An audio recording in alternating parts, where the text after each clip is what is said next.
Press start.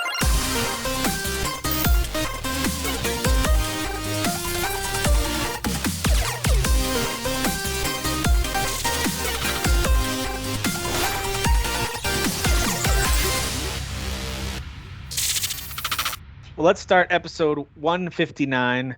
My name is Tim. I'm here with Derek, who's got Leon with him. Welcome. Yeah. I've got We're Kyle. twins. Kyle's made a return. Welcome back, Kyle. Hello. No, you don't. I don't like Yeah, that. yeah, I the slow hate clap. That was not meant to be sarcastic. Imagine. No, Shiloh LaBeouf. this is my least Our favorite. our slow clapper is Jeff. Welcome. We've got some things to talk about. Not as many new games to talk about, which is good. Sometimes I say that, and it's kind of like, oh, it's kind of a bummer. There hasn't been new games in a while. I've got so many games on the plate currently. Even I could take a couple more bye weeks, to be honest. So. I wouldn't mind it, but here we are. We're 1 week away from playing the game. We don't have new games, but we have a Steam spring sale that causes issues. That causes problems big time. Mm-hmm. Yep. So, but what we're gonna do is, and I hope you guys are in the mood for this. If not, too bad. This is the dad moment here. We're gonna play a game, but this is a kind of an easier one for me to prep than other ones. We're gonna play a little video game. Show a picture and be like, "Who's that? Who's this guy? Hey, Who's this guy?" What if I said, "Who's that?" Nope, you're wrong. That'd be hilarious. No, we're gonna do video game 20 questions, Game Scoop style. Okay. And We so haven't done that in a while. I've got it. Yeah, it's actually been a year, just over a year since we did that. So Now you're really a nerd. that's- You track that wow. shit? yeah, He has to make sure he's not repeating games too often. Or that's saying- exactly why. Yeah. Yeah, I have the game. I I get have it. how many questions. I get it. I Um, do everything He's based a real on feelings. producer, man. All right. I organize. That's what I do. Yeah. All right, so I've got the game. You guys know the rules, right? You have 20. We do 20 questions, and then you get a guess at the end. We won't count the guess as one of the questions. And we're doing a game, right? It's not like a movie or anything like that. It is, yeah, it's a video game. Yep. Okay. And it just has to be yes or no questions is really the other main rule there. And you can't ask questions like, does it start with a A or whatever? Like you can't. Let's start with an A. Let's start with a B. Let's start with a C. Yeah. So just to knock one or two games off the list, the two that we've done in the past were Shadows of the Colossus and Batman Arkham Asylum. Okay. So I couldn't say like, it rhymes with Schmadow of the Schmalossus. Like I couldn't. you can't ask that kind of stuff. All right. So you're like, dang it, that was my first question. Yeah. All right, so I'll let you guys kick it off. I've got the game and the info for it pulled up here. I won't let you see it in my glasses. I'll try. Actually, I'm going to just leave these off for the game. Go ahead. All right, I'm trying to think of a... Is this the first party game? Yes. What does that mean? Like it's a console exclusive? Like if it's on a Sony console, Sony made it, like a Sony studio, not a studio that Sony owned, but like a Sony studio. Okay. Okay, so- You said yes. I'm sorry. You said yes, Tim, right? I said Yeah. yes. So like Yeah. Uncharted is a first party game, Halo is I'll a ask, first party game. Gotcha. is it on PlayStation platforms? No. So it's Should we just burn the big three real quick? Yeah, I think it's probably Nintendo. So let's go. Yeah, Nintendo is it on Nintendo? Yes. Okay. Okay, Good instinct. Nintendo game. It's Should we nail Metroid down- Prime. He should we can't nail stop down- talking about Metroid Prime. Should we nail down console maybe? Yeah. Oh, like what gen? Is that what you're saying? Yeah. Which Nintendo gets a little bit more difficult because of all their handhelds. They've got like Yeah. 17 generations. We can ask if this is a console game or a mobile, or a handheld game. That'll narrow it down. It's complicated with Switch though. Because Jeez, yeah, no, I didn't even think about that. Yeah. What if we I let's didn't think narrow of that. down to like what type of game it is first? Like Okay, is it an yeah. RPG, sports? So it has to be yes or no. Is it an RPG? No. We know it's a first party game. It's probably a platformer. Yeah. Do you shoot in this game? No. Okay. And no Googling. I'm writing down what we said so far. Aw. You're taking notes? Is it a platformer? Yes. Okay, so 6. Okay. You're 6 questions in. You got narrowed down pretty Could good be- already. Could be Mario. yeah. Could be. Mario's the obvious, so I'm thinking if he's trying to be tricky at all, it would be like a Kirby or a Yoshi or something like that. Sure. Can we ask if it's in the Mario franchise? Would that be a waste of a question? I don't know. I think that would be smart, right? Yeah. Because if it's not Mario, that And we mean That and rules by out that- hundreds of games. Yeah, and by that we mean Mario proper, like not Super Smash Brothers. Like just Mario, Yeah. Bowser, Is Peach. the game in the Mario franchise, basically? Yes. Okay. Okay. So now we can eliminate Kirby, Yoshi, and all that stuff. Okay. And that was Now, 7. should right? we go to console? Yes. Do you want to go Switch? Is this a Switch game? Yeah. Yes. Switch. All right, Okay. so probably Mario Odyssey. Maybe Mario Odyssey. Yeah. Is it set in a 3D world? Yes. Super Mario. You got 9 Odyssey. questions. Is I it? got a lot of questions to bring in. No, I can't ask that. You asked. You asked if it came out on Switch, right? Like you didn't ask Yeah. if it came out. I didn't ask. on I didn't ask previous exclusively consoles. Yeah. Do you want to burn that question real quick? I'm I'm here for that. I have a question that I'm will leaning towards Mario definitely- Kart, but I don't know what other consoles it came out on. Well, it's a platformer. Oh, he said platformer. That's right. Yeah. So I have a question that will definitely make it. Will I wrote it down, Will, and it will be Odyssey if he answers yes. Ask it. I hope it's about the hat. Does the game have a T-Rex in it? Yes. Yeah, it's Mario Odyssey. Yeah. Yoshi's Alright, so a I T-Rex, guess- right? No, I'm just kidding. He's a raptor. I don't know actually. I He's a actually Yoshi. don't know. I don't know. It is Super Mario Odyssey, released on the Nintendo Switch, October 27th, 2017. Eat your heart Wow. out, Game Great Scoop. year. That was a record. That was like a 10 questions, 11 questions. That was 10 questions. Suck Yep. it, Game Scoop. Yeah, the first one, Shadow of the Colossus, you guys got in 13. Arkham Asylum, I don't remember who was on that week, but you guys did not get that one. Yeah, I was gonna say I don't think we got that. I wasn't here because when then. you said it, we were all like, Kyle's oh, like, I would have gotten it if I man." were here. It was definitely just Dan and Jeff. That was it. Probably Could've been. was. Could have been. So there you go. Good job. You guys crushed that one. I thought that one might be too easy, but then I was like, no. There's so many games. Sometimes It'll take a easy while. is hard because Yeah, as soon as you sometimes said- Daisy's the most elusive. because as my soon as you brain said Nintendo- immediately went, no, it can't be Mario. Even if it's Well, a platformer, right, he's exactly. gonna pick Yeah. something else. Exactly. Kyle so like, picked yeah, the so- right lane right away when he said, "Is this Yeah. a first-party game?" I was like, "Well, they're gonna get this one." As soon as you asked that, I was like, "They're gonna Yeah. get this game." Well, Yeah, as soon yeah. as soon as you confirmed it was Nintendo, my brain immediately said, "Oh, Super Mario Odyssey," because that's like my favorite Switch game. So Yeah. there's bias there, obviously, but I was like, That "There's game's no way okay. it's that. There's no way it's that easy." I That actually game's thought okay. it was gonna be Breath of the Wild. My next question was gonna be like, is it a mascot game? And that's all Nintendo games, like. Yeah, It's it's true. true. So I was like, well, we're just throwing that question away. We gotta bank that one. Yeah. Yeah. Like that'd be helpful if it was a Sony. Is this a Sony mascot game? Because now you're down to like Jack and Daxter, Gex, and like it's only a few It's true. things or Yeah. whatever. But Sackboy. good question, Yeah. bad category. Yeah. Yeah, so you guys crushed it. Well done. Everybody wins. Trophies for everybody. That's how we do things. Thanks. You're welcome.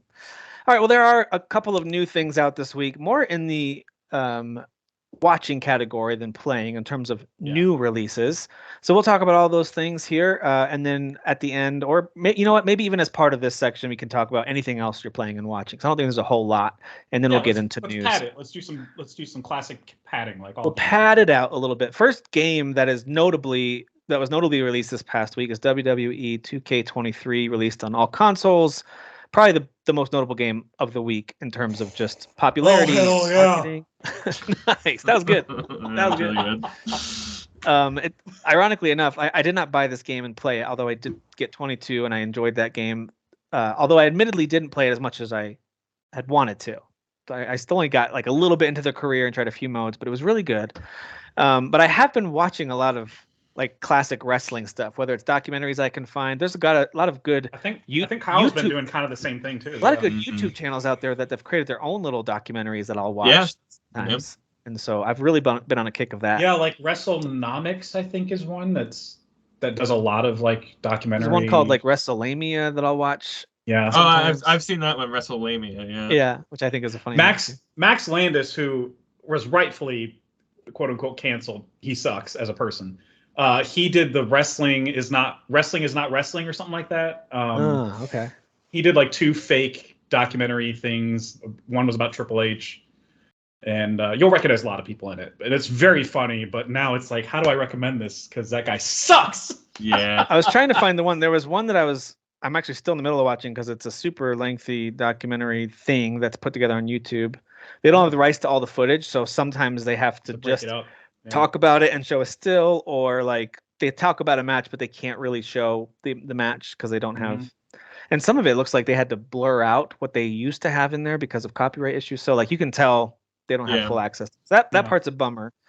But man, it's this one I'm going through. It's like every year of the 90s, they're going through just the history of WWF throughout the 90s. So they're like, here we go, 1991, and they're like recapping all the major moments and hirings and firings, storylines. There were the early 90s were a mess for WWF, like just awful consistently. But I got in like they got over it, guys, when they were getting their stuff together. So yeah. I know, I think it was like 96 or something. Yeah, 90, 95, 96 for me. Start getting real with these characters. So this was Wrestle with Andy is the name of the channel.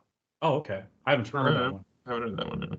But it's a really good summary, and he can show like all the promos, so you get to see so many of the wrestlers' promos as he's talking about stuff. And I didn't really, because I wasn't really into it in the early 90s or late 80s. So Ultimate Warrior was a wrestler that I didn't crazy, but I didn't really know much about him until he made a comeback, and I was like, who is this guy? He looks ridiculous. Like I didn't know anything about him. And literally everybody else that did, you know what I mean? Because like when he came back, he was rejected, right? Because everyone's like, what? Like, who is this guy? He was also like, so he was, weird. He was would big like years breathe ago. real hard. Like he'd be in like a promo with other wrestlers, and he would just be looking up, going like this. I was like, "What are you doing?" He would word salad. He would turn around and promos, face the other way, like shaking as they're all doing their promos. He has there's a YouTube channel that edited out all the words from wrestling promos and just left in breathing. And his are the most intense.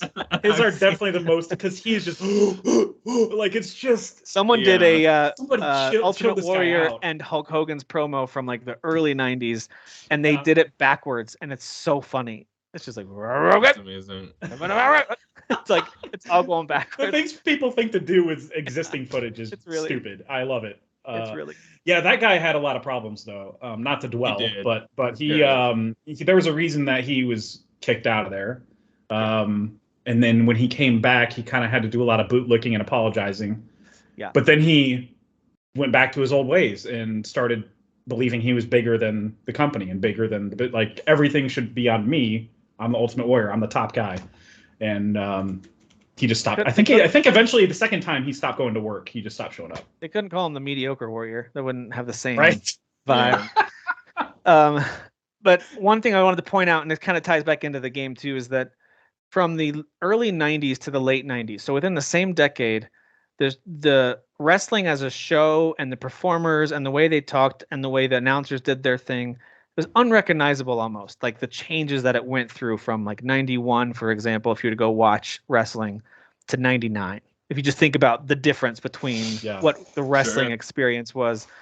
And I don't think it's almost like a technology jump where it's like that was one of the biggest jumps, but then I don't know that there's been as many big jumps since then. Now it looks like a slicker version of what we had in the early 2000s, but it's still 20 years of kind of the same general. Now it's more like what can thrill the crowd, what can pop the crowd the most, and it's less.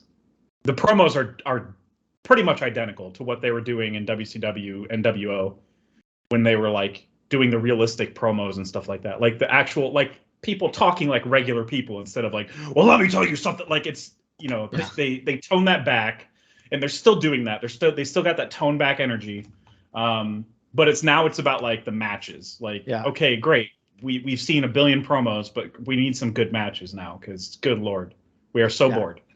And it took like the late 2000s were exceptionally rough, and then like all of the 2010s were pretty terrible, with a few exceptions, match wise and storyline wise.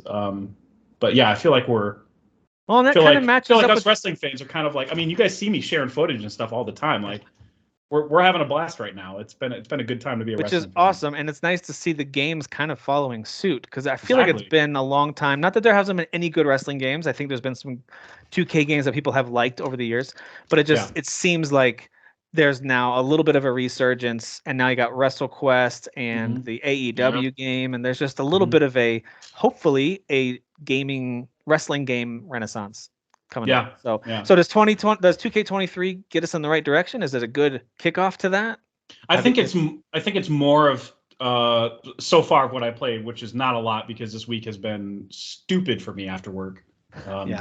But I did buy it early and everything, and I still didn't get enough time into it that I wanted. You had early access and still didn't. I had early access and still was pissed it away. It's just so frustrating.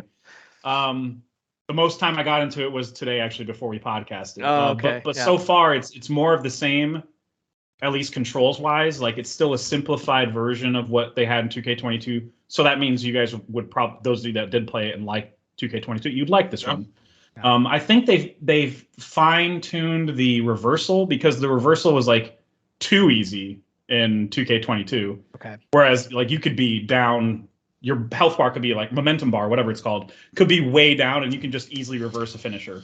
And it's like, what? No, you're supposed to be like prone to getting the crap kicked out of you at that point. So they've scaled that back, and now there's like a little bit shorter of a window for reversals, but you can still, I mean, the quick time buttons are right there. You can still get to it. Yeah. But as far as simplified combat, where it's just like light punch, heavy punch, and grapple, that's about it. Like, I mean, and then when you grapple somebody, you hit like a directional, and then light or heavy attack, and it's a different combo every time or whatever. The animations are where it's at, though. Like, every year they're like fine-tuning these animations to make it more realistic, even if it does result in more glitches, which are hilarious. Haven't happened to me, but I've seen clips. What are you playing it on? I'm playing it on PS5. PS5, okay. Yeah, I haven't seen the PC reviews yet. I remember 2K22, or maybe it was 2K20 when it came out on PC, that was like exceptionally broken. Like, it was just so bad. Yeah, I have 22 on Steam, and it wasn't amazing, but I didn't think it was that bad. But I mean, I didn't spend enough time with it to like play a ton of matches and find the glitches, you know, right. To be fair. So every 2K entry, they do a showcase of some kind where it's about a specific. I think last year's was Rey Mysterio and his career. It was. This year is John Cena, and I'm not sure if they've done John Cena before, but they haven't done it like this, where you're playing his opponents and you're supposed to beat them. Yeah, I don't think they've done it that way, where like the person you're playing as is supposed to lose. Yeah, because I did some of the Rey Mysterio stuff where you are him in these big. Yeah, matches. You're him, and you're actually beating the big opponents that he's had in his career. They might have done that a little prematurely, because he's going to actually wrestle his son this year at WrestleMania, which is going to be great. It's been a great storyline. But anyway, I got to send y'all some clips of that. Whenever they put together a video package, I got to send it to you guys, because it's been a really fun story, like months in the making. But anyway, the Cena one is very interesting approach. Like, because the first match that you play as is I don't know if you guys are still watching at this point, but WWE had bought ECW and WCW by this point. There was an invasion storyline. Yeah, they had all the ECW guys, and Rob Van Dam challenged John Cena for the WWE title, but it was in an old ECW ballroom venue where they were chanting like "F you Cena" and like stuff. They were just raucous and loud and like just drunk and like just. I feel like I only saw that in a documentary form. Was there a documentary like on? There might have been a Peacock, maybe. I feel like there was an ECW documentary. There had to have been, because it was. There's been nothing like it ever since. Like even AEW, who has the loudest fans in attendance, cannot replicate what they did.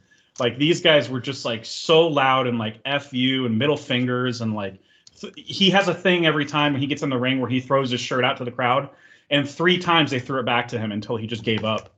He was just like, I can't. No fan wants my shirt. He kept throwing it back to him. He kept throwing it back to him. And that happened again later to Cody Rhodes, Dusty Rhodes' son, in AEW, because the AEW fans were like, get this white meat babyface, out of here, dude. He's just so plain and bland. So naturally he went to WWE, and he thrives there inexplicably. I don't get it. But he's great. I thought that was a very interesting angle, and they actually have you. I think they did the same thing in the last few 2K games where they have you do objectives and like the top left corner it says now do this and you get a reward if you do the objective, or you can just beat them. That's fine too. I got to an objective. I got to like my 5th objective, and there's like 14 or something. By the end they show you all the objectives that I missed. Oh, okay. And you can go back and retry it. And yeah, I can always go back and retry it. That's no big deal. That's cool. But the 5th one I got to was like lean him against a guardrail and then do a certain move. And then every time I went to look for, if you pause, it tells you exactly how to do it. But I wasn't understanding the instructions, so I just hit him with a steel chair and beat him. Like, it was like the most unceremonious ending. The crowd even booed when I pinned him because it was like, and then I threw the chair aside and just pinned him. I was like, I don't know what the game wants me to do. But it was still fun. And apparently, they did script alternate animations. If John Cena beats you, the ref will, which didn't happen in real life, by the way. John Cena lost the match. The ECW homegrown guy won. But if John Cena wins in the game, the ref hands him the belt and goes, "You got to leave. You got to get out of here. The fans are going to lose it." And John Cena runs That's away. a nice touch. That's that's funny. Do that. That's really cool, though. Yeah. But yeah, that's one aspect of it. And then I switched over to the My Rise, which is the creator wrestler thing. Yeah. This is what I'm interested in. How is this? I just started it. It's going to take you 3 days to create your wrestler. Yeah, and I just got to that part, and that's when I was like, all right, I'm about to podcast, so I should pause here because it's going to take me 5 hours. I just want to know, does it still sound like everyone shot their lines like in their basement? Yes. Damn it. How did they? That was a problem. 2 years in a row of this? I don't think the quality's bad audio-wise. I think the performance is just a little wooden, at least from the person that they got in. Because it's not a known wrestler that was started off the story, but there's 2 paths you can pick, and one of them is like a legacy wrestler who is a family member of a famous wrestler, and the other path is somebody that's kind of like a Roman Reigns who is already primed and ready for the main roster and ready for the big show, and he's like being sold as like the next big thing, and it's like it's a sink or swim story basically. So I went with the first option, which is a legacy wrestler, and I start as a woman wrestler, and automatically I'm like, no, I'm kidding. Jeez. There we go. I'm kidding. Actually, the women have come a long way because remember the THQ days, all they did was slap and do a sexy walk, and that's it. Which was always funny when you created a fat male wrestler and then gave him the slap move. Yes, they did the elbow like they would do like a girly move. Yeah, it's so funny. I do that and like and really make that your finisher. So funny. Yeah. So dumb. I love it. So like they have you start as a wrestler in the mid 2000s and you beat the women's champion at the time. The wrestler that you're playing as though is not a actual wrestler that existed. So it's like a fake whatever. It's like a made up fictionalized character. Yeah. And so you do that match, you win the title, and then it cuts to a cutscene of her being an older woman and she's talking to her daughter about, coming up to start wrestling. And then that's when it goes, okay, create your wrestler now. That's where I'm at now is like, that's interesting. So you start as the mom who is a no name. So that makes sense, actually. Instead of having to pick which family you come from, they just invent one and you are a. Well, and that allows them to like have one designed and ready to go. Exactly. Yeah. And that wrestler, whoever was voicing that wrestler was just kind of a little wooden. Like, I mean, the voice acting sounded like the voice acting you would hear in an indie game that had a low budget. It wasn't terrible. It was just, stiff. It's what I would expect from like any sports game that does a storyline. Yeah. Like when Madden does their storylines. I'm like, I don't know. NBA, any of those games. Just look at all the memes from the commentary in the Madden games. Like, I mean, they phone it in so hard. They're just quiet as you run like an 80-yard touchdown into the end zone. They're just dead quiet. Like and then when you score, they're like, oh, they got a touchdown. The guy who played Heimdall in God of War Ragnarok last year, he was one of the main characters in one of the recent Madden single players. Oh, yeah? He was incredible as Heimdall. He always gives it his all. He was in Friday Night Lights. He's very earnest. He does his best, but Heimdall was his best role. But anyway. Yeah, absolutely. I mean, that was I'm sure that was in our 10 somewhere of our favorite performances. It was at least listed for that God of War category. Yep. Yeah. I am excited to play it more. I like the My GM role as well. That's like a separate game where you can book shows and you have to keep your talent happy. And you keep have like to viewership or something. Yes, Okay. yes, and that's how you're judged and how you get bigger arenas and stuff and Interesting. better set design. Wait, so you can set? Are you setting up your own promotion or is it WWE? It is WWE, but you start from the bottom. Like it's basically like you're running Raw out of like a high school gym. Okay, that's cool though. Yeah, Oh, that's super cool. You have to build up the viewership and continue I like that. Continue that certain too. rivalries and Is that a new mode? They haven't had that before, right? They reintroduced My GM, I think, last year, but it was just it one of new those last modes where you don't have to wrestle any of the matches. Like you can just book them and then have it simulate the matches. If that was in last year's game, I might re-download that and It try was, that. 'Cause yeah. that sounds. Was Yeah. it okay? I might Because try. I played some of that. I might have to do that too. Yeah. But this year they added more GMs. They added 2 of the guys that run the Up Up Down Down YouTube channel, which is basically it's wrestlers gaming. Yeah. And not Kofi. What's his name? Xavier Woods. I guess Xavier he's Austin Woods. Creed on the channel. He was on G4 as well when they had a brief revival. But like him and his quote unquote rival in the channel are GMs now in this game, and cool. and Austin Creed couldn't be more hyped about it. He's like, "Holy crap! I'm in the game as a GM. This is crazy." That's That's cool. fun. That's fun. But it's cool. You get to pick like what GM you're going to play as, which decides for you what show you're going to be on. Like if you pick, there's a certain GM if you pick that belongs to Raw, and then there's one that belongs to SmackDown. Stuff like that. Yeah, that mode's really cool, and that's just like a fantasy booking mode. It's not even like if you want to play one of the matches, you're free to do so. But you can just simulate the entire show, and that's it. You know, unless there's like a wrestler that's like, I better win this week, or else I'm walking whatever. I'm going to the other show. Then you have to play their match and have them win or something because you can't risk it. You know, it is a risk reward type situation. Gotcha. I tried a little bit of WWE Universe mode too, but I couldn't make heads or tails of what it was. Like I was like, how is this different than my GM mode? It felt like kind of the same thing where you're doing storylines that already exist, and I was like, why does this exist? Whatever. Skip that mode. And I think the most notable match that they added this year was the War Games match, which is 2 rings. This is from WCW days. It's 2 rings side by side, and there's a steel cage surrounding both of the rings.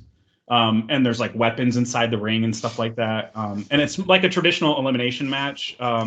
It starts with 2 people. There's teams of like 4 versus 4, I think, is what the game ends up deciding to do.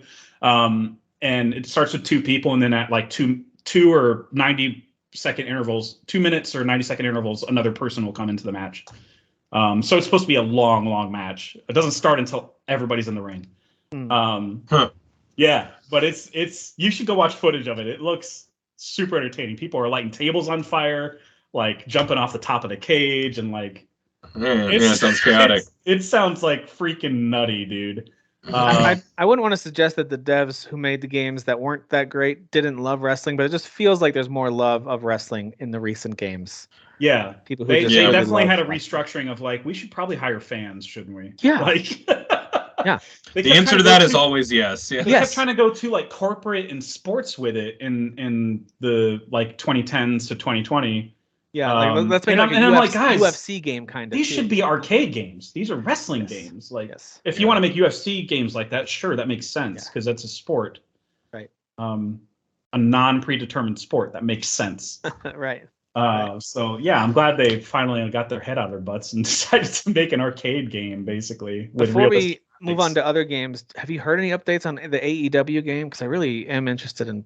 I haven't. The last thing that the president of the company said was they're having a holdup with the rating, the ERSB or ESRB, whatever it's called. Oh, is it stuck on mature and they want it to be teen or something? Yes. Okay. Yeah. Because they want the product, the show, every week has blood in it. Every week. And it's probably rated PG-13. Or the equivalent. The show is TV like, 14. The show is like TV 14. Yeah, exactly. Yeah. Except you can say, because it's on TBS, you can say stuff like shit now. And it's uncensored. But you and can totally in a PG-13 movie, right? So like exactly. It's kind of like even. So they're trying to push back and go, no, we want teen because we want everybody to play this. At the end of the day, it's an arcade game like the N64 games. But the rating company, whatever they're called, are pushing back on it and saying it needs to be mature because there's blood. You need to cut out all the drugs and hookers in this game. Yeah. Like, what would be like keeping it? That's so crazy to me. That is crazy. It's pretty nuts. But the president did say the game is done. We're just trying to iron out the rating. The game is literally finished. Well, that's frustrating. Yeah, Release it then. It's gonna shadow drop at E3 here. Yeah, Here probably. first, yeah. It's like the Probably the only best place developer to do who's it. going to E3. We find out. Yeah. It's literally their booth in a totally empty room. I like how still there's. It's only a few months away, and they still are like, no. There's a lot of people that are going to come here, and All everyone's right, like, listen, guys. we're not going. E3's back, and everyone's like, E3's "Sure, back. Grandpa, take your medicine." And then our even- big three are like, no, They're all out. it's not bad. Even We're not going. Ubisoft is like, we'll go if anyone else is going, and like no one else is going. Crickets, yeah, crickets. So funny. Ubisoft slowly slides out of frame. Like we're Dude, not. nobody wants E3 to happen more than me, but I'm getting so much entertainment out of Yeah, watching them so- just totally it's shit so the proverbial awkward. bed, It's just like, Very might as well just rename it PAX something at this point. Like, I mean, you're just gonna have indie developers there that want to show off. It's their funny because I games. think didn't they take over like the PAX did The PAX organization? Or no, whatever? like whoever owns, there's like whoever the other, the mother company, if you might be will. right there, yeah. Oh. Yeah, it's because like that's what was supposed to be big about this E3. It's like, wow, you got some new people in there who are talented, who have been running PAX for a long time, and they're just like not getting any feedback from the industry at all. Like nobody cares. It's crazy. Yeah, it is crazy. Anything else that's new enough, whether it's new DLC or a new game, before we talk about other stuff we're playing that you guys want to highlight that I'm missing? I don't think there's much else that's been released, but I thought I had something else on my queue to buy, but I guess I didn't.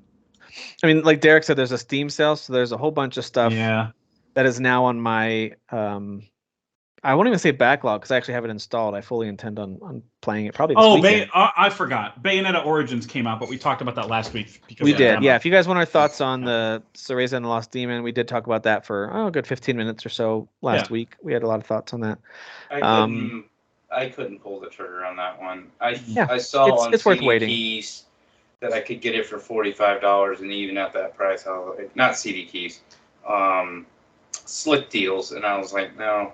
It just doesn't look like my. To me, it's when it's at $30, you should get it. It's probably worth the $30 for me, that'd be a $30 experience I'd enjoy. And for me, if I'm gonna play a Bayonetta game, I'm gonna play Bayonetta 3. I'm with that's the point. I really need to play the part of main my entry, logic, like I can't wrap my head around like moving forward. You're like, really? I'm still putting this game off, and I'm gonna play the spin-off. It's kind of blowing my mind. I'll like load it up on my Switch all the time to make sure it stays on the main page, so it's taunting me always. That's good. Yeah.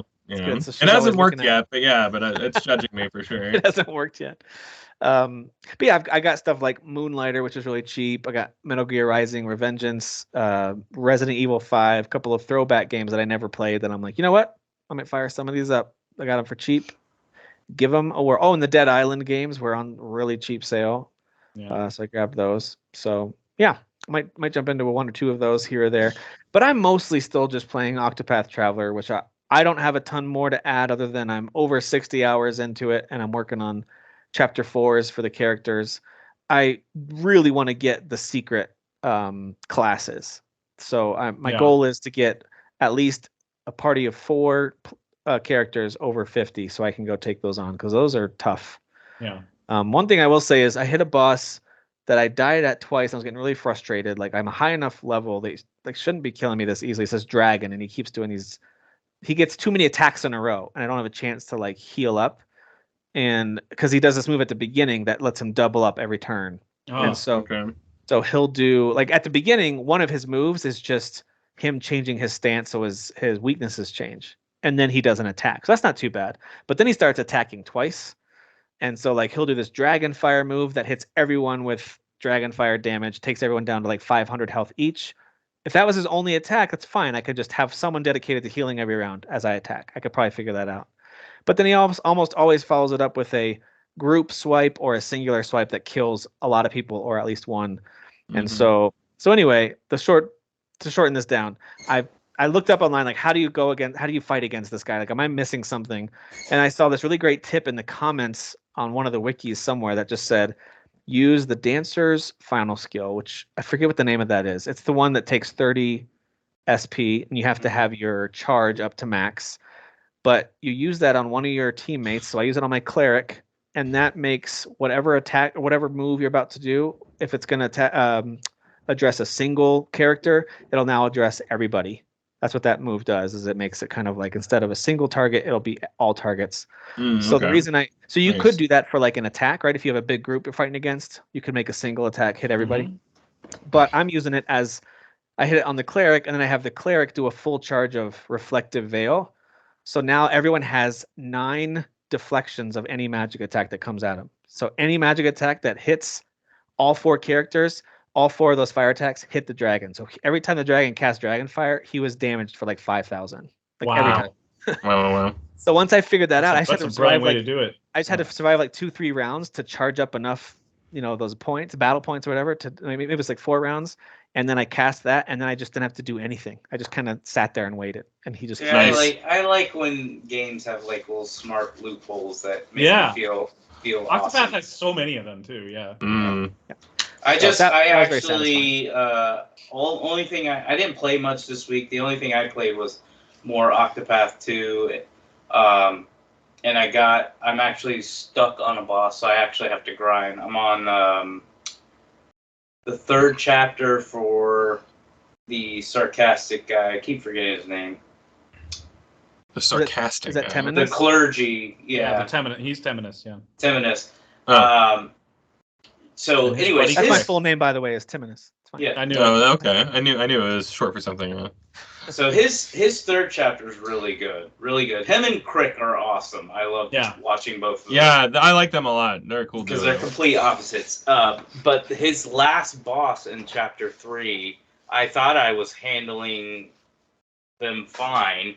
Like I was just like, this is gonna be so easy, and then did exactly what Tim was describing. Got it to where they were doubling up on their attacks, and they just kept wiping my team out. And I was like, it would be like 2 of them would be alive, so I'd use those 2 to revive the other 2 or heal. And by the time that was done, he would just double down again. And I was like, okay, clearly I'm under-leveled, which again, this pissed me off about the game because the level of that chapter 3 is 37. All my characters are in the 40s except Timonus. He was 37. And I'm still getting wiped. And I'm like, okay, so what do I need to be at 50 with everybody to even have a shot? But it's probably, again, something along those lines where there's probably something I've unlocked, some technique I can use that I don't know about that will actually help me to destroy him. But I'm still enjoying that game. There's also the secondary traits. I keep forgetting to look at those. Like you can equip each class as you level them up. As you unlock more moves, you unlock those secondary traits, and you can equip any combo of 4 of them. And I keep forgetting to check those. The reason you forget those is because Octopath 1 doesn't tell you when you can. Octopath 2 does. Oh, gotcha. Yeah, Octopath 2, if you go to the menu, it'll say 1, meaning you have skills you can learn now. Oh, it'll have like a little notification, basically. Yeah, it has a notification every time. Gotcha. Octopath 1, you have to remember to check. Yeah, so I noticed that with that like, dragon fight. I was like, what advantages am I missing here? Kind of like Derek saying, like, what am I? So I went in and did all those, and so when I went in, not only with that new tactic ready to go, but even when he was hitting me as I'm trying to build up to do the reflective move, like I was surviving much easier because I just had planned better. I put in the right accessories on everybody. Like I actually strategized. I didn't just go in there with my normal set and just went for it. I actually picked out the right classes and all that stuff. So I like when a game challenges that. It was a little annoying at first because part of me wants to breeze through this game and wrap it up so I can move on to either the second one or many other games that are out. But I do like the challenge that it's presenting. I do like it. But I think what I'm gonna do is I'm gonna stick with Octopath 2. I'm almost 40 hours into the game, so I'm fully invested in it, and I plan on beating it. But instead of going back to Octopath 1, I did buy that in the Steam sale. I mean, I already owned it on PC, but I've already said I really, really wanted it to go on sale, and I was going to buy it so I could play it on Steam Deck, or at least have that option. Because at work, I'm right by my PC. So I'll play a lot of games while I'm working on my PC. But then at night or, on the weekends, normally I'm too exhausted to sit at my desk. I'd rather just lay around and watch sports. Then that's when I use my Steam Deck a lot. Yeah. So I like having both those options. So I've now basically switched over to where I buy almost everything on Steam because of that. So I ended up getting Octopath Traveler, Triangle Strategy, another game that I own, but I didn't play a lot of. But it looks so much better on PC. Like just even obviously the resolutions are higher, but even like the color palette looks like it looks more vibrant than on the Switch. But here's what I liked about that game. Going back and starting that over, I didn't get far into it with a different mindset. So keep in mind, I just recently, just hit my microphone. Just recently got into to these turn-based type games. Triangle Strategy's got a really cool combat system. So if you haven't played it before, I really like this one because it's got the like grid like Fire Emblem, but you're not just moving around and then attacking. You also, at the end of your attack, you tell the game which direction your character is going to face. And if you get behind an enemy, it's an automatic critical. So you will not miss, and you will do critical damage, which could usually, at least in the beginning of the game, it leads to one-shots. But it's really cool that like you can get behind somebody and let's say critical and kill them, but then there's another enemy behind you, but at the end of your turn, you can turn around and face them. So they can't critical you. So there's a lot of strategy into that. So I'm in the beginning of that. And it's definitely, I know Kyle played a little bit of it too. It's just got it's not as mature, but it legit feels like you're actually playing a Game of Thrones RPG game. Yeah, because you have really deep in its character department and just its world building, especially at the beginning, like you said, like it's very chatty first few chapters before you really get into it. But so, like it's good, you know. It's one I hope I have like the courage to go back to. I know sometimes it's hard to return back to an RPG a year later. Tim's having a success story right now with Octopath, but man, sometimes it seems like a big mountain to climb, you know. It is. But the reason I'm okay with starting this one over, and I actually think that I might like beat this one too, is going on and seeing that it's, if you just like mainline it, which I'm sure I won't just mainline it, but it's 34 hours, which is really not very doable. That's like Fire Emblem, and I can get through Fire Emblem games without a problem. So it's definitely one of those games that's, I think, is after I get done with Octopath, I'll probably move to that one as like a secondary game, because with all these new releases coming out, they're going to be priority. But I like having that like turn-based game now as like a secondary, or an RPG as like a secondary game to go to.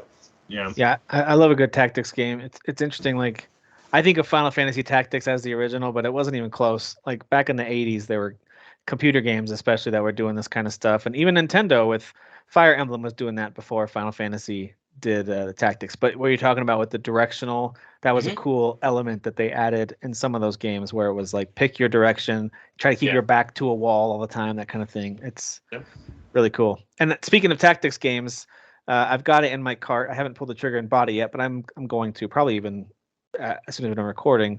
Is the Tactics Ogre Reborn game is down to 35. It's on sale. I saw that too. I was thinking about picking that up myself. I'm gonna wait for that one to get cheaper, like a little bit cheaper, but yeah, that's definitely one I plan on getting as well. Yeah, I think I looked on CD keys. It was only down to 32 on there. It wasn't that much of a. So I was thinking of just getting it on Steam for 35. But anyway, yeah. Anything else? Field is $30. Anything else you guys are currently playing you want to shout out? Yeah, I'm just playing a lot of Octopath as well. It sounds like Derek is somehow like twice as far as me, even though I'm like 5 hours behind him. Like a lot of my characters, like half of them are lower 20s, the other half are at 30, you know. But I'm on chapter 3 for everybody.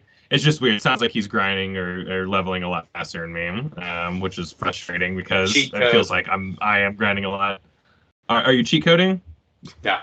I know I have like I have something equipped where you get more experience per battle. So I feel like I level up fast. Like I don't feel like grinding takes long in this game. I should double back and see about this item. Check. I think it's on my Oswald character. There's something like you get more experience when you're fighting or whatever, and so I feel like I level up at a decent pace. I mean, I still have like, I think there's one character where I still have her chapter 2 story. No, it's chapter 3. Sorry. I feel like it was chapter 2 though, but it's in like the high 30s. Like some of this stuff doesn't make any sense. Yeah, some of them are like, some I that I'm on right like now are like, okay, now I get to 37. I'm like, I'm 24 with most of my characters. That's like, what I'm saying. There was one that's 37, and I thought it was for a chapter 2. Maybe it's like 31 or something like that. I think chapter 4s are all 45, at least in the first game they are. Throne, so the idea is it's last supposed one with to be, Throne and Oswald, and they're 45. Giving you incremental increases and even give you a little bit of a guide on, hey, here's a good one to do first because it's level 32 and the next is level 34, and like it's.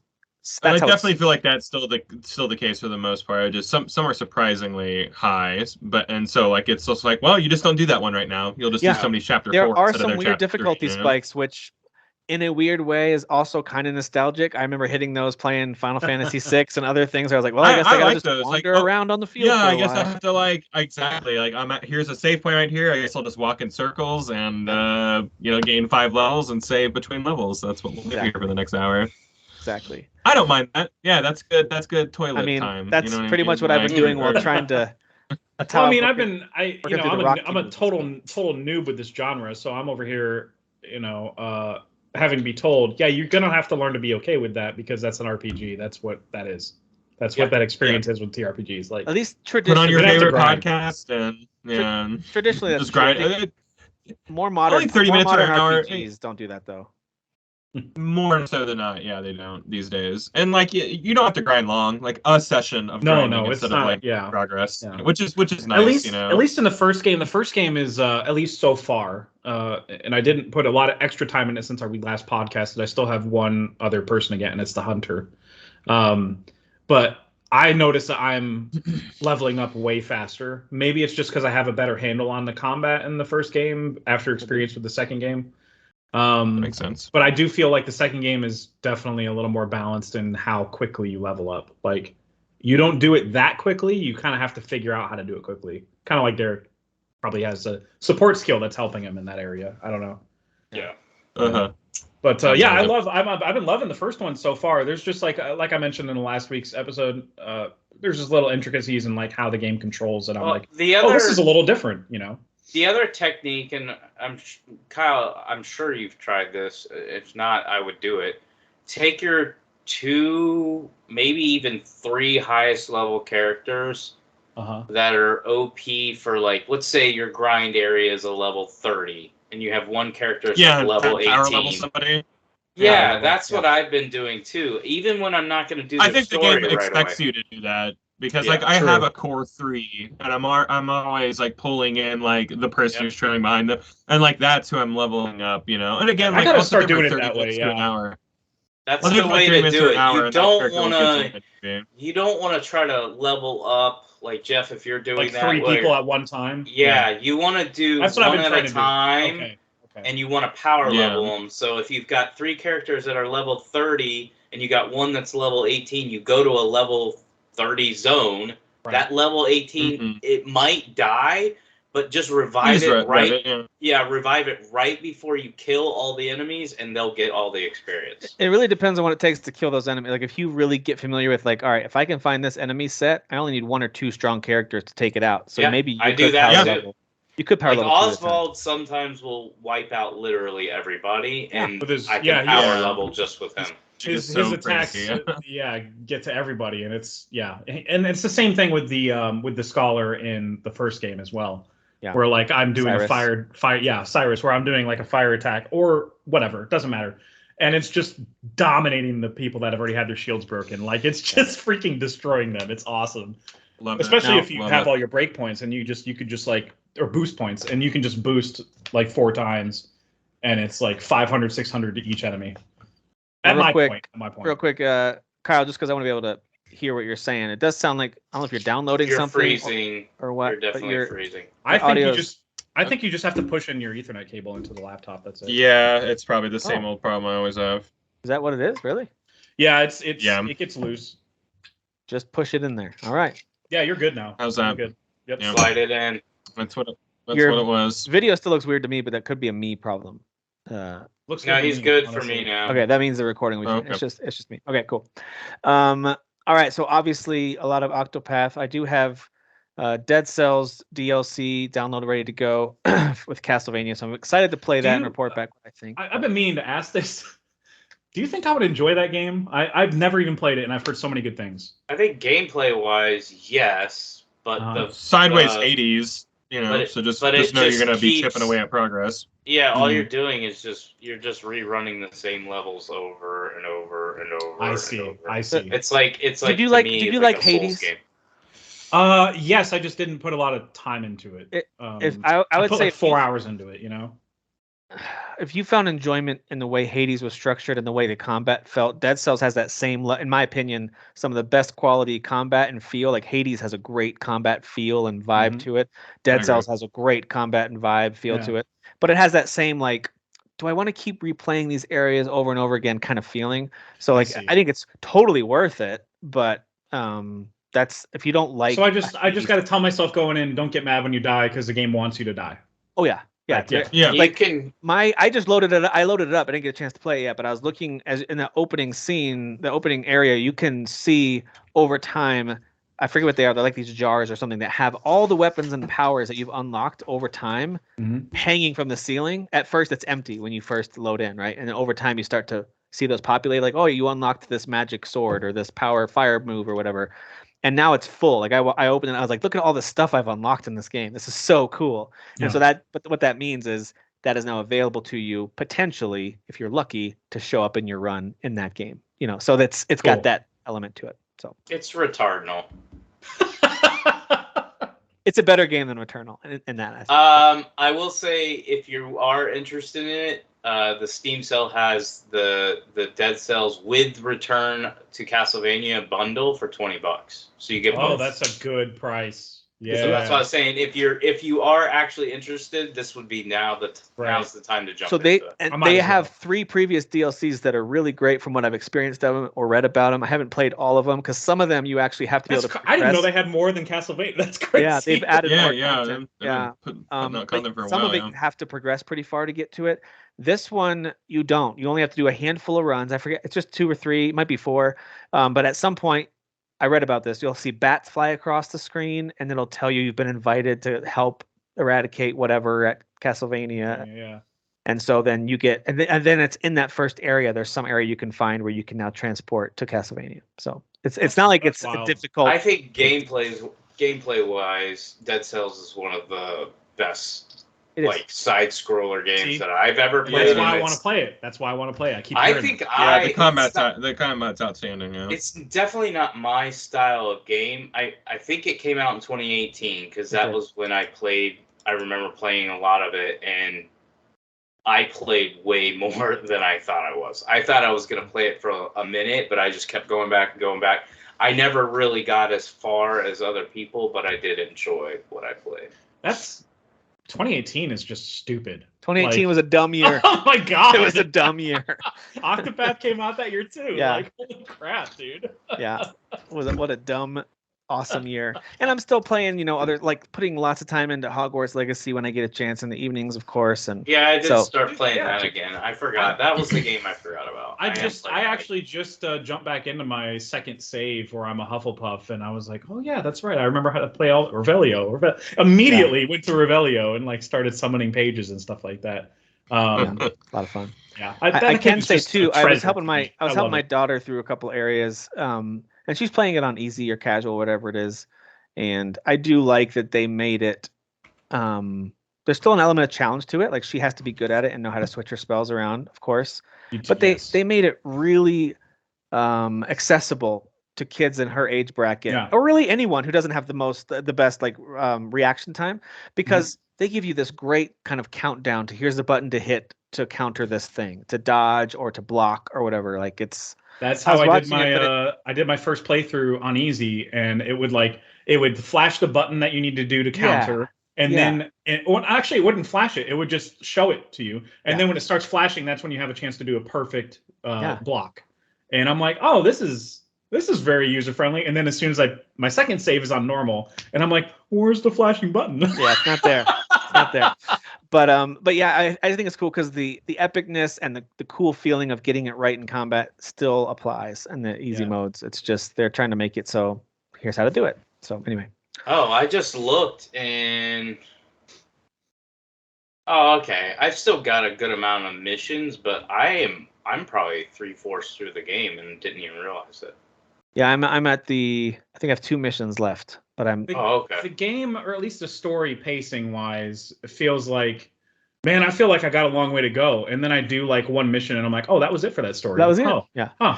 Okay. Yeah, so this is I'm in an interesting time because I've actually feel like I've been able to give a lot of time to gaming, but it's been on Octopath Traveler, which I picked back up when I had 20 something hours and now I'm up to 60. So I was thinking about that. I was like, I put 40 hours of gaming into that over the last several weeks. Right. And I'm at 40 hours on Hogwarts Legacy because I'm doing everything. Like I'm like I beat it at 38 hours, dude. I'm doing all of the side stuff. Like I've upgraded tons of gear. I'm doing so much extra stuff because I'm trying to avoid ending the game because I know I'll stop playing when the main story is over. That's just it's just how my mind works. Yeah, you don't go, oh, I want to try the other houses. You just go, it's time to move on. And they'll even tell you like, hey, there's still more to do in the world. And I'll be like, no, there's not. The credits rolled. I'm done. That's thank you. Though. That's just I don't know why. It's just a Tim problem. I don't know what it is. I wanted to bring up a game that I've played only a little bit of, but it's called Paper Trail. And the reason it caught my attention was because there's this color-oriented puzzle game called HUE, H-U-E, that came out in 2016. I remember that game. I beat that game because I could not put it down. I loved it so much. And that was when I was like not gaming all that much. I mean, I gamed more than I did in 2015, that's for sure. But the point is that I couldn't put it down. I love the game.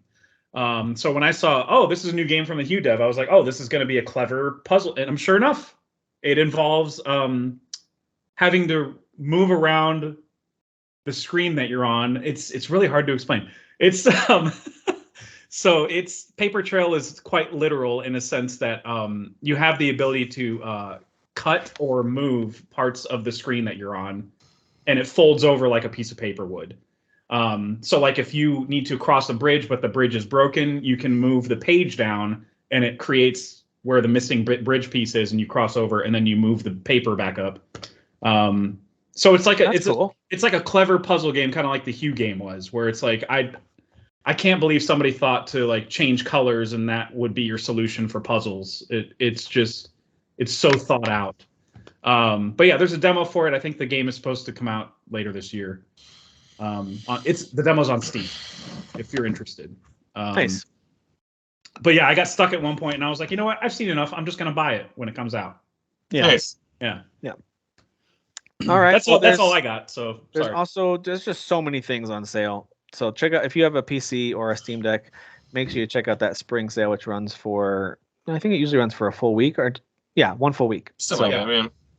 Go check that out. It'll be running. I got to talk about my poll. I got like for $40, I got Borderlands 3, South Park, The Fractured Thing, and and what else did I got? I got Fallout 76 for $10 because my dad and my brother played that for hundreds of hours. They love that game. They still play it. Well, there was a fourth game that I got too, but like these were all games that I've already played. Yeah. Even for a little bit, and the South Park one I beat, but I just didn't own them on PC. But now that I have the gaming rig for it, I'm like, all right, let's splurge on this. Yeah. Yep. It's a good time to be a gamer. It really is. I'm trying to only buy stuff that I'm like, this is something I will play in 2023. That's what I'm trying to do. That's smart. See, I just went, it's good to have in my library. It's good to have in my library. I've got way too many games in my library with that exact thought process. I'm sadly just like, I want to see that number go up, Let's get over 300 games. Let's do it. Well, we of course next week have Resident Evil 4 coming out, which got really bad reviews, you guys. I'm sorry to say. Yeah, it's really terrible what happened to that franchise. Just kidding. I think it's at a 93, 94 on Metacritic. I guess people love it, and it's getting a lot of 10s from major outlets. So there you go. Sweet. Resident Evil 4 is crushing. There is another game I've been playing, but it's just a game that I wish I could say more about based on how many hours I put into it, and Kyle can attest to this.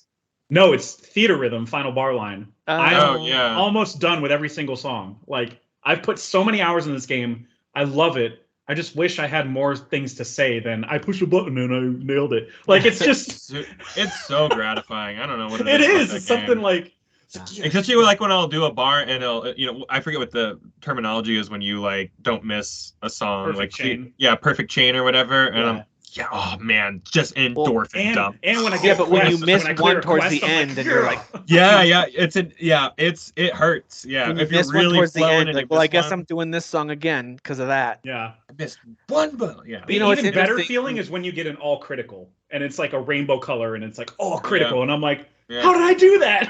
Yeah. When Dan first described it as, kind of any button works, I was like, oh, this almost sounds like a mobile game. I don't know if I like, but that is just one way to simplify what is generally a relatively complex but understandable Put it on ultimate. It's complex. Yeah. It's absolutely. it gets very complex. The idea is like, I still can't. It's like, do you're ultimate. going to have to hit Expert, multiple yes, buttons and have to hit them quickly. So you pick which combo of buttons you want to hit. Do you want to hit, like, you kind of decide and then kind of fall into that rhythm. So pretty much.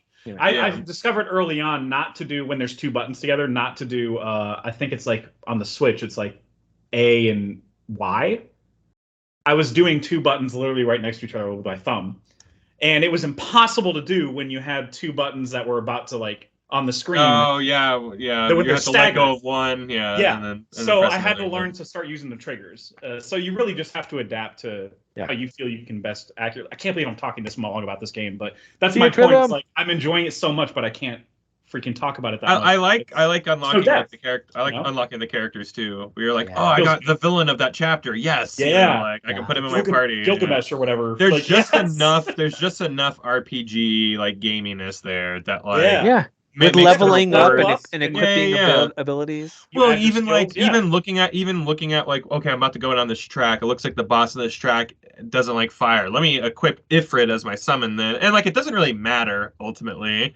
But like the fact that like you could play into that stuff is fun, Yeah, so. Especially when the quest is like, oh, beat the boss in 25 seconds. It's like, all right, let's see what items I can pack into this playthrough. Yeah. Like, what will really help me actually beat the boss? Well, I need to up my difficulty. Like, well, I need to put it on expert so I can get to the boss quicker. Maybe I don't know.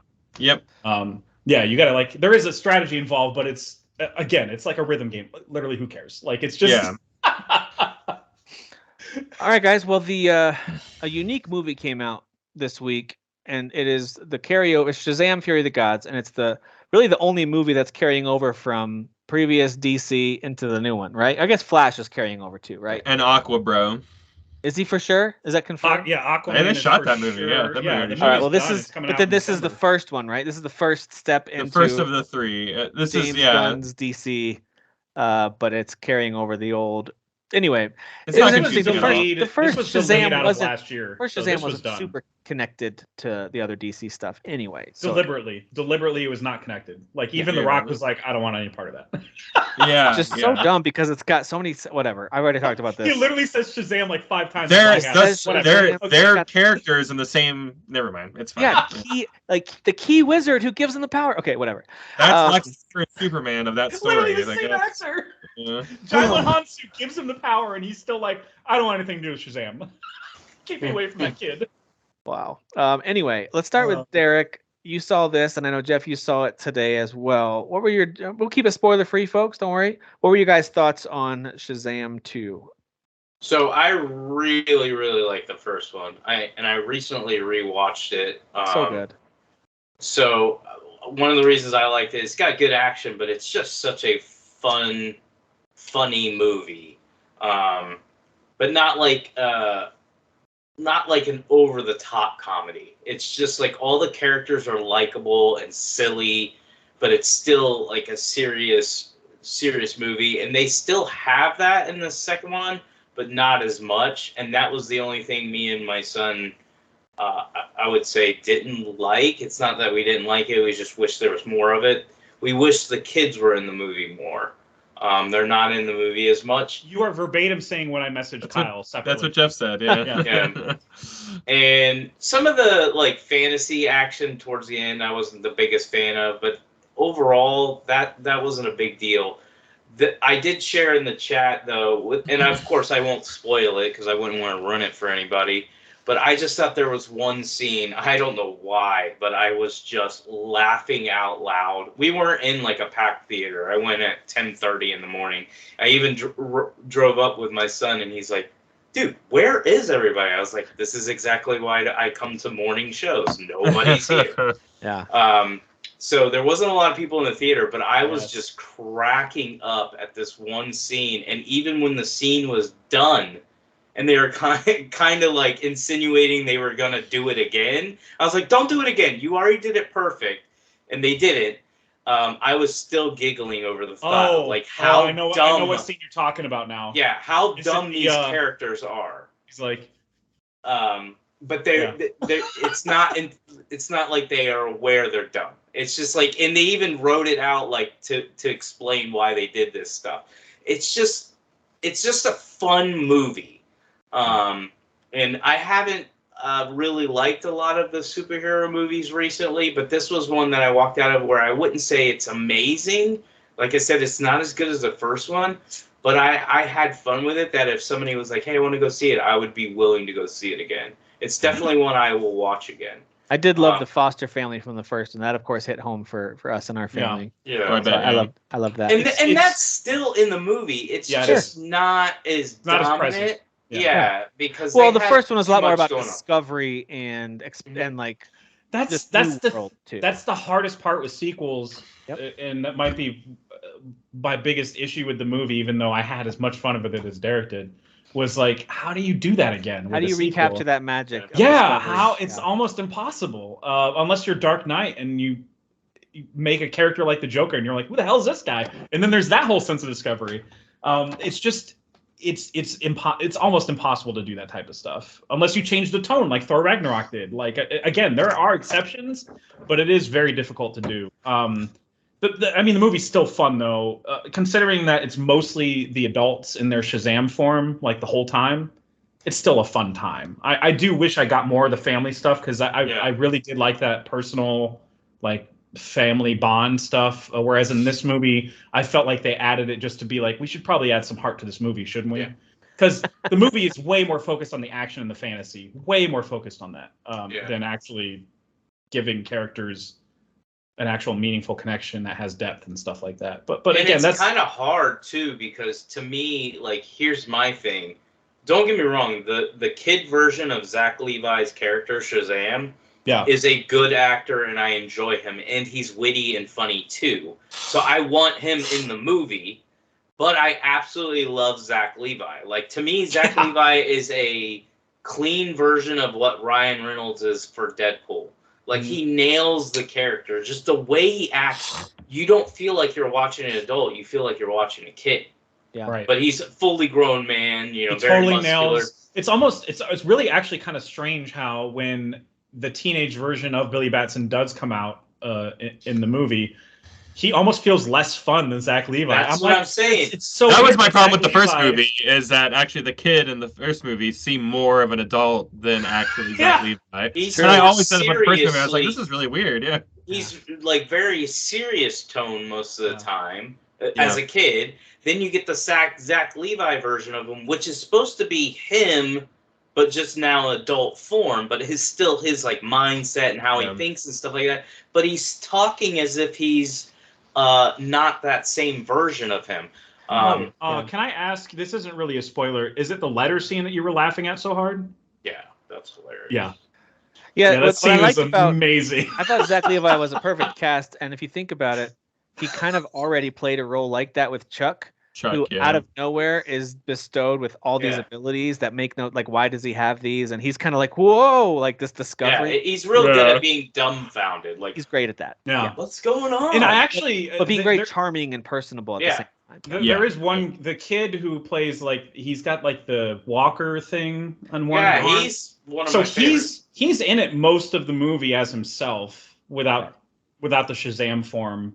And I think that's the right call, because that actor is actually has been getting a lot of work outside of Shazam. Oh, okay. He actually is genuinely a good actor. He's got a great dry delivery of his very jokes. Funny. Yeah. So it was actually in the first movie. I remember when he changed form to Adam Brody, I was like, perfect. That is, you nailed it. Like, those guys are just like so perfect for each other. Like they complement each other really well. Do you guys recommend this? If we like the first one, this is worth seeing. It's good. I think it is. Yes. Yeah. Cool. I think his character's funny in this movie too, but he's not as funny as he is in the first one. Because in the first one, I think because he's dealing with, again, it's that discovery process, and he's obsessed with superheroes. Oh, and they're testing the abilities. I thought that was like one of my favorite sequences. That's what I was saying. Yeah. There were so many scenes to set up his humor. In the very beginning of this movie, I'm forgetting his name, but Adam Brody's like kid version. Freddie, I think that was a joke in the movie too of not knowing his name. Yeah, Freddie Freeman. He has a bunch of like scenes in the beginning of the movie where it's literally almost like they took it from the first movie. It's his character. He's being witty. He's saying dumb stuff he shouldn't be saying, getting himself in trouble. And then after that, even his character ends up being in more like serious situations where he's not as witty, not as funny. Still good. But I think they lost a little bit, I think, towards the last third of the movie. Yeah. And it went more action heavy. And I'm not saying the action was bad, but some of it was just kind of, for me, over the top cheesy. Or I was like, okay, really? This is what we're doing. But overall, still I great can't movie. say I felt that way 100%, but I totally get it. Like, if somebody else were sitting next to me that expressed that, I'd be like, yeah, I get it. Yeah, like, sure. I enjoyed it. I enjoy CG messes sometimes, but no, I like CG messes too. It's more like I didn't walk away, and I know it's hard for them to do this now. Walk away from any of it feeling amazing. Like none of the fight scenes were amazing. And then I also felt like again, not going to spoil it, but like the villain character was kind of rushed. Like the story of how that person becomes the villain was a little too rushed for me. Whereas I felt like, not that you want to make this movie super longer, but they could have fleshed that out just a little bit more. They really more scenes. They didn't dwell on the motives of the villains nearly enough, but to make sense on why they would go in the direction. The first movie starts with the villain, right? At the beginning of it opens with the villain. This one starts with the villain too, but okay. But what I mean by that is they're mainly, you see them do horrible things to human beings, but they don't really focus on the motives as to why they do it. Oh, I feel like there was a good motive for the first one's villain. I understood him. No, I understood his motives completely. When he threw his dad out the window, I was like, yeah, I understand his motives. I totally get it. Yeah. But and I love Mark Strong so much. Just, I wish there were more. There's definitely a difference between Anthea and her other sisters, but I just wished, I don't know, I wish they really had more scenes with them actually talking with each other and establishing those differences. Yeah. I will say Anthea's power is awesome. Visually, it's so cool. She can like manipulate the environment and like, I'm not going to tell you which actress it is. It's kind of like a surprise in the movie. But she can like manipulate the environment, and just the CG when that happens is very Inception-y and like very, like it's so cool. All right. Like buildings shifting, it's very Doctor Strange too, like buildings shifting. Sweet. I love that type of stuff, dude. Some of the slow-mo shots were a little cheesy. There is one scene I think Derek might recall in the finale where somebody throws something and it's slow-mo, and I'm like, this is so stupid. Get out of here, bro. But overall, it's definitely worth. I know for you, Tim, it would cost you $100. No, it's not worth $100. But like, it's it'll be a watch on HBO when it hits HBO. Yeah, definly. That's a good one for that. Definitely worth it. And I will commend them for coming off of a movie like Black Adam. This one I felt like actually earned its cameos. There's one cameo in specifically that they're building towards the whole movie, and when it happens, I'm like, awesome, nailed it. Whereas Black Adam, when it happened, I'm like, The Rock just did that to stroke his ego. Like, I just didn't feel anything, you know? That whole movie felt like just, anyway, whatever. Yeah, it was a big ego stroke. I mean, I like Black Adam, but this movie is definitely way better than Black Adam. Mashmada Oos. I just like Black Adam because of the action. So the action's great. I like Black Adam. The action's good. I like but the reckless abandon to violence. You're launching a new character who's clearly tied to an at least somewhat established character, and you're gonna pretend like that one doesn't exist. Outfit. And I honestly couldn't get over that. I was like, you're part of this universe, but only with the characters you want to be in here. Okay, cool, got it. It was basically The Rock's movie, period, from That's day why one. that's why it bothered me. And yeah. It's a real shame. And there actually is there's a mid-credit scene and a post-credit scene. The post-credit scene is so freaking funny. I feel like James Gunn wrote it. I really do. The mid-credit scene, I do feel like James Gunn wrote that too. So I don't mean to credit him with stuff that he's not credited for, but I just feel like when he said, I think he said publicly, I would consider bringing Shazam into our DC world. Because, he's firing everybody because the DC is going to start fresh after Aquaman 2. Or is it The Flash? No, it's Aquaman 2. They're going to start fresh. So people have been asking him, what are you going to do with Shazam? What are you going to do with Aquaman? And he's like, I'm open to working with them in future movies. And I really do think he means that with Shazam. Because there are 2 scenes after the credits that I'm like, yep, yeah. James Gunn really likes these guys. Is hilarious. Just the way it ends, it's hilarious. I gotta go do something. It's crazy that James Gunn is so involved with major IP in both Marvel. But first, I gotta go do something. You took forever. It's good. It's really good. It's so good. Oh, it's one of the best DC post-com All right, we got to move on to the other stuff. Go ahead, Derek. I was just gonna say I'm not a movie buff, but what's crazy is I was going through these upcoming releases. I'm like, dude, I'm going to the movie theater every week for the next month. Yeah, you got John every Wick week 4. for the next month. I'm doing Dungeons and Dragons for sure. I'm going. I already bought my ticket to that early screening for that. Dude, did they play the Flash? Did they play the Flash trailer for your showing us? Yeah. Dude, that movie looks so awesome. Every time I see a trailer, I see something different that all this stuff. There's a ton of movies coming out in the next 2 months. I'm going to be in the theaters 8 to 10 times. And I've always liked going to the theaters, but not like this. Yeah. It's crazy. Nice. Good stuff coming out. Oh, definitely. Good year. A new season of one of the most positive shows out there, Ted Lasso, has arrived. Now, this is Apple does, 1 episode a week type of format like Disney Plus.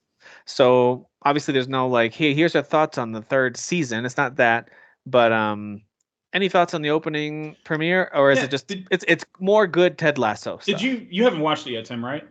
Okay, Kyle, did you watch it? You watched it, right? Yeah. Sweet. Okay, cool. I'm just making sure I'm not not alone here. Derek, do you have Apple TV? I've only watched 2. No, I don't have that, but I've only watched 2 episodes of television. Oh, I see. Well, yeah, it just feels good to have something that's not cynical on television. After Last of Us, this feels like a perfect palate cleanser, where everybody is just not everybody, but Ted specifically is very uncynical and sure, he's bottling his emotions and that's part of the story, but it's just how wholesome he is. It's just very welcoming in a TV show. And there's a scene specifically involving a press conference that I don't know. I just liked it a lot. It was one of my favorite scenes. I know we're in March, but it was one of my favorite scenes of TV this year. It was just, it felt right, I did think the 2nd season just didn't have the same. I didn't feel as uplifted and happy watching it. I still thought it was very good. I'm not saying he's going through some stuff. It just kind of had a little bit of I feel a little sadder watching this compared to the 1st season. Mm-hmm. I felt happy after every episode of the 1st season. So I understand it. You're taking characters through arcs. I'm not criticizing. I'm just saying that's just how I felt about it. And the arcs are still very present. You have, is it Roy Kent? Is the bearded guy? Yeah, he's going through something with the girl that he's dating, and then you have the guy who left the team at the end of season 2. You're following him a little bit, and he's still got a slew of issues going on. Nate Dogg. Yeah, we're not going to do a weekly thing on this like we are with Last of Us, but I just wanted to make people aware that the show is on again now, and we'll circle back when it's over. But Kyle, what did you think of the? I gotta say, at the very beginning of the episode, they bring up a bunch of Nintendo properties. Oh, I'm sorry, we're almost late because my kid was playing Super Smash Brothers, and the flight attendant leans over and goes, "It's okay. It took me forever to beat the last level of Breath of the Wild," and I turned it off after that because I'm like, that's not how that game works. There's no levels in that game. Are you stupid? It doesn't have levels. What are you dumb? You don't have a Nintendo person on set to make sure all these facts are saying. So I turned that show off. Garbage television. No. I love the idea of are you stupid? Are you stupid? What are you, an idiot? I really wish you would have made a YouTube reaction video to that shit. What a big giant dummy. It's like he's gonna advertise this. We're gonna do a big watch along. I want everybody to join. We're gonna do a watch along at Ted Lasso season 3 premiere. No. And then like 5 minutes in, Kyle's like, I'm out. I can't do this Done. anymore. Yep, Sorry, yep. guys. And it's literally 5 minutes into the episode. Yeah. Dude, I just started watching a movie today where they did a video game thing that was clearly not even a real game. It was what was the That's movie? my favorite. Fake video games in media. I was watching. My favorite. I'm only like halfway through Dragged Across Concrete with Mel Gibson and Vince Vaughn.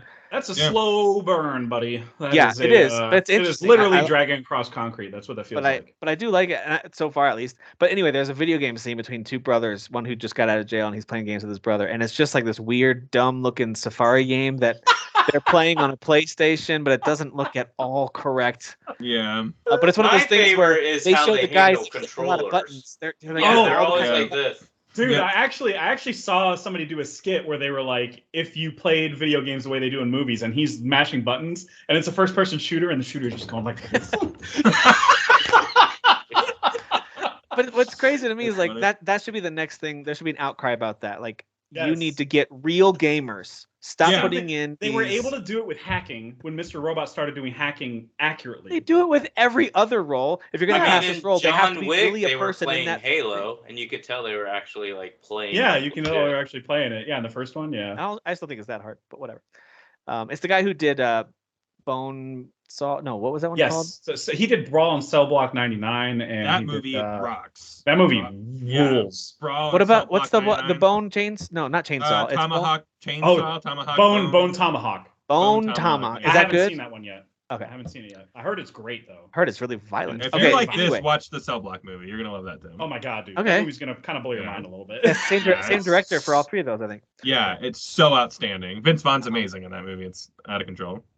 All right, so watch Ted Lasso, very positive. And before we talk about Last of Us finale, you wanted to mention Swarm, Jeff? Yeah. I actually finished this when I should have been playing that wrestling game, so I had more to say about it. I turned on Donald Glover's new show. He's not in it, but he co-created it, wrote some music for it. It's called Swarm, and it's about this mega fan of a very famous R&B/pop singer.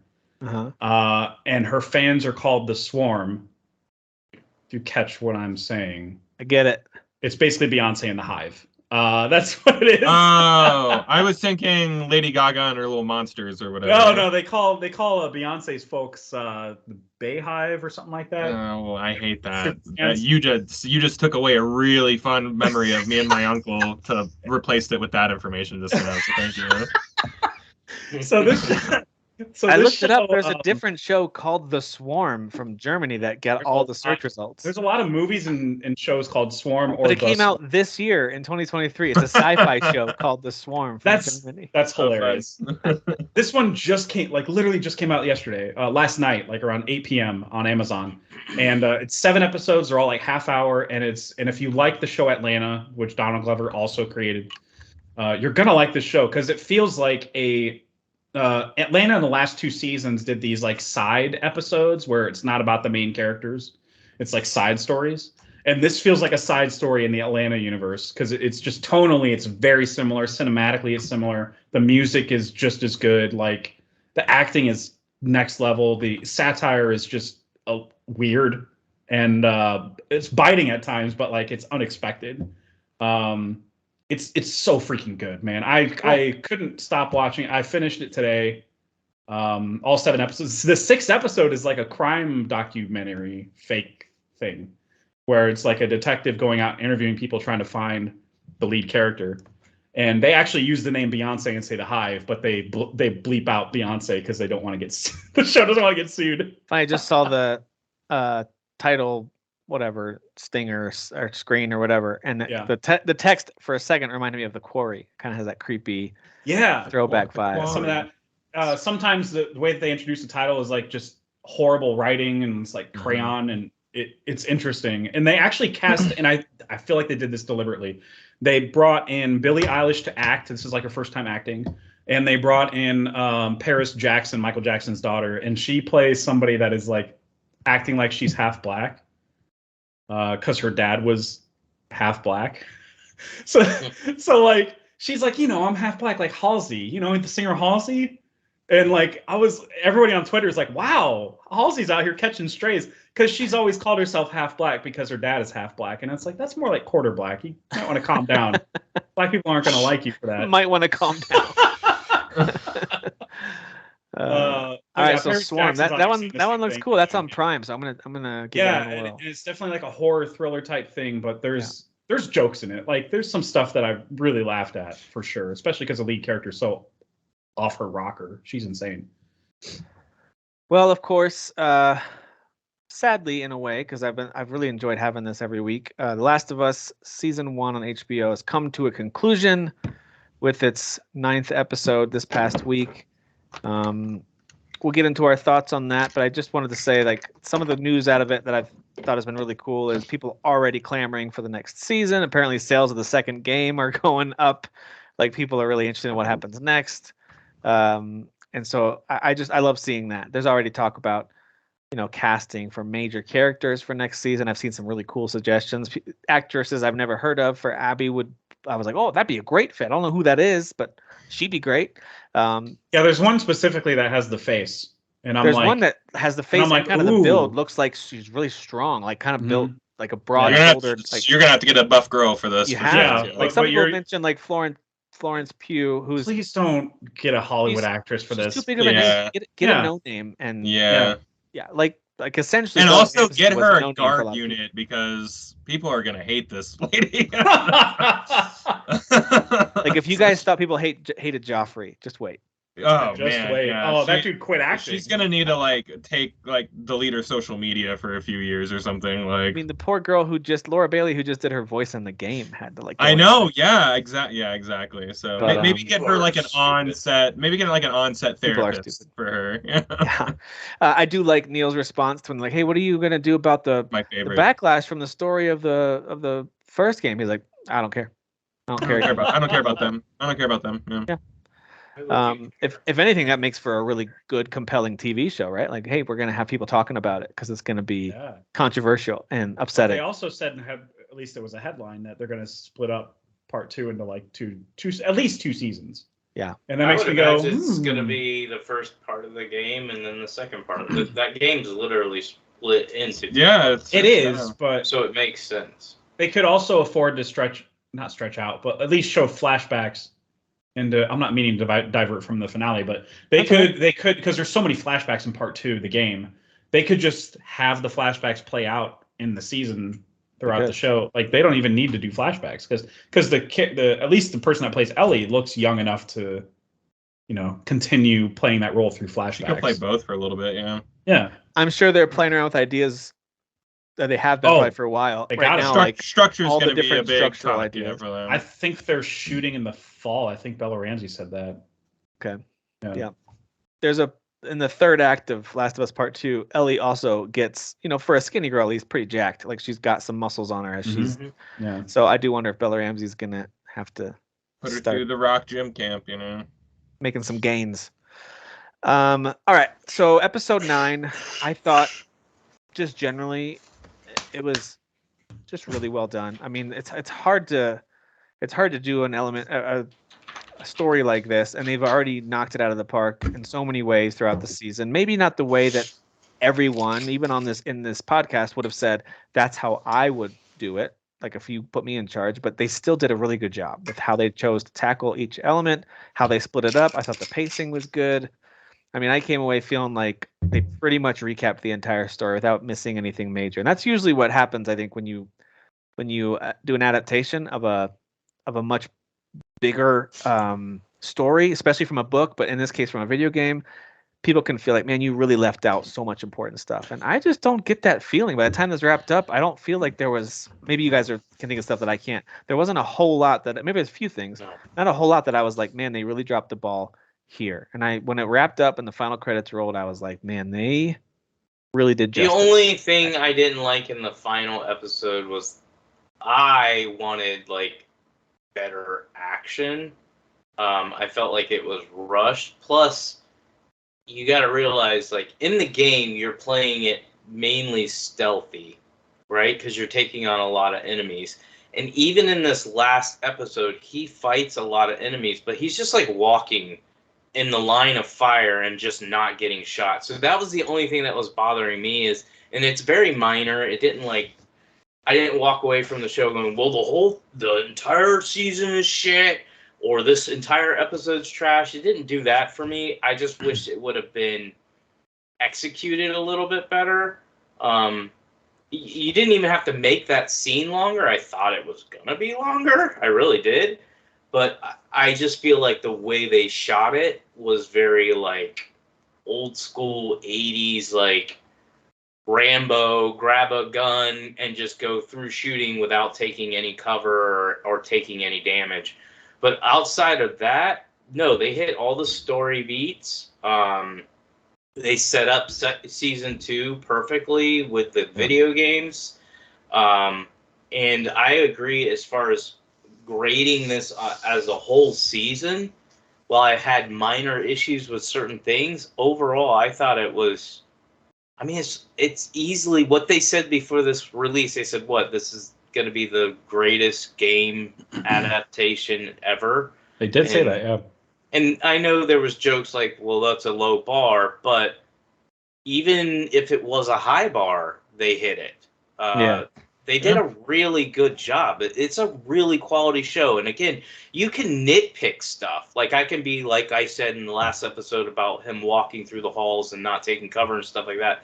Or you could say there wasn't enough infected or there wasn't enough combat. You can make, those complaints, and I'm not going to tell you you're dumb for it. I will say you're dumb if you say the show sucks because of it. Yeah. But, I think overall they nailed the tone of the game. They expanded on some things. They had to cut some stuff, but they never missed any of the major story beats. I feel like if somebody watched that show and never played the video game, they would still understand everything that I understood about the video game. There would only be a few things that I could be like, well, you didn't really get to see the real Bill or something like that. Maybe that. But other than that, no, they nailed everything. They also included a thing in the finale that when the scene was starting to happen, I was like, if somebody was on the couch with me, I would have been like, they're doing the scene. It happened early on in the episode. You know what I'm talking about. But there's a scene from the game that happens earlier in the story that they moved to the finale that I thought was actually really well done.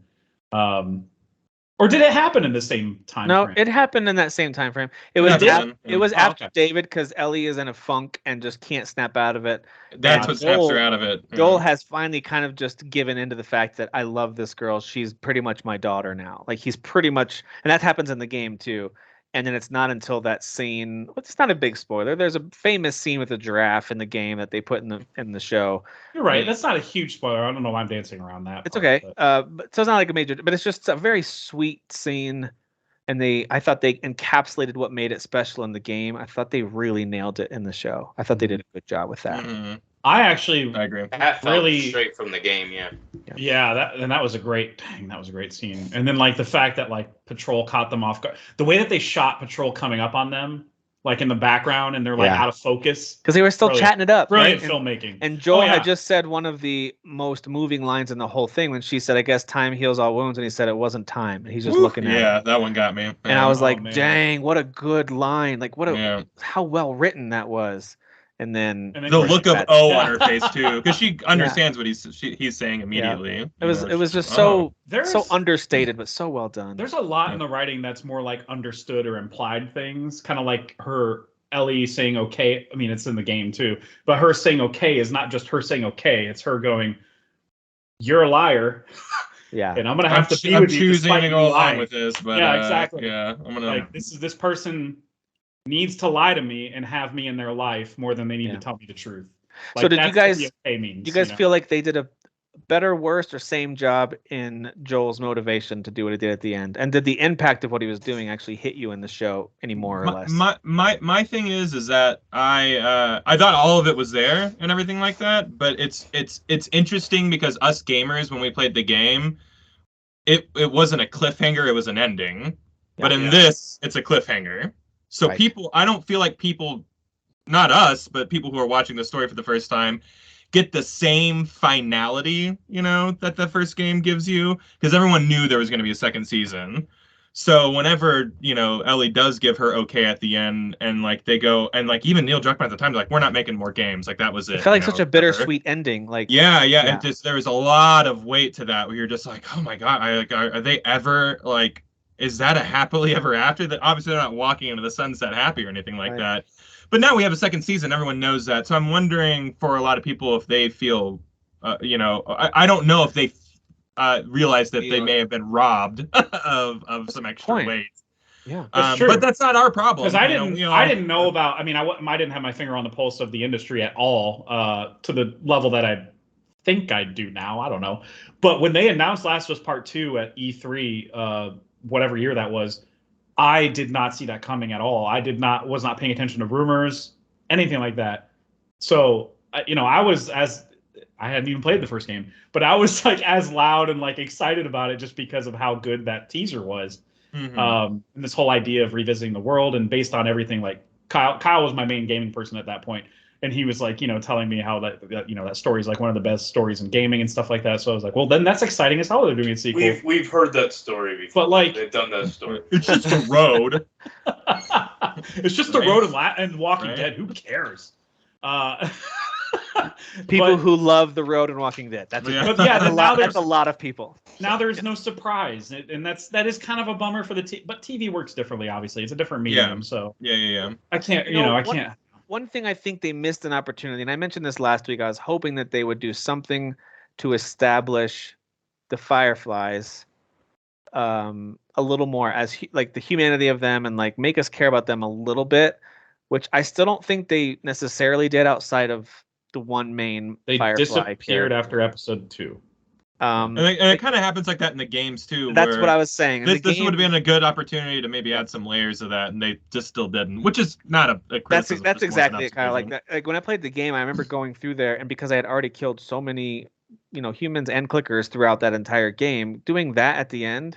I'm not saying that I was like, yeah, this is fun. This doesn't mean anything. Like I was like, oh, this is kind of a big deal. But I think where they hit me in the gut, like it did in the second game when I went back and kind of saw it through someone else's eyes, and they kind of replayed it. Then I was like, executed well there. Ooh, I see why that's a problem now. Like, yes. Yeah. See, I think the one thing they did improve in the show compared to the game is, in my opinion, and I could be remembering it incorrectly, but when I played the first game at launch and beat it, I always saw Marlena as the enemy. I played Joel as the hero, and Marlena was the enemy.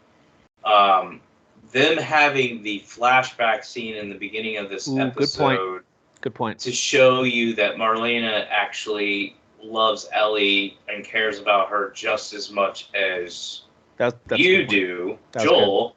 That put more weight on not only her decision.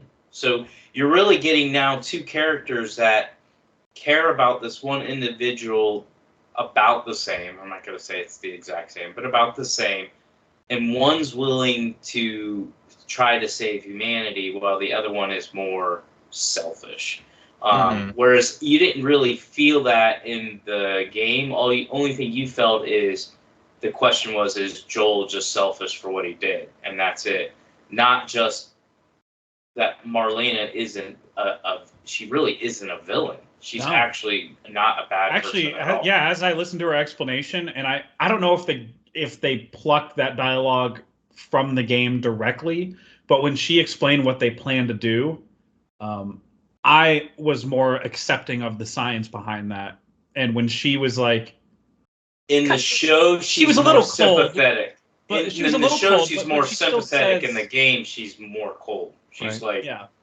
Well, the human actress gave us emotion while she was explaining it. She was tearing up and sad while explaining it. And the video game did a pretty good job of that, but humans. Yeah. And I feel like that's why she was kind of rushing through her lines to try to get the words out. Like it was an actor's choice in a good one, where she was like basically telling him this is the only way, and she was trying to be direct with him, because if she didn't, she would just lose it in front of him.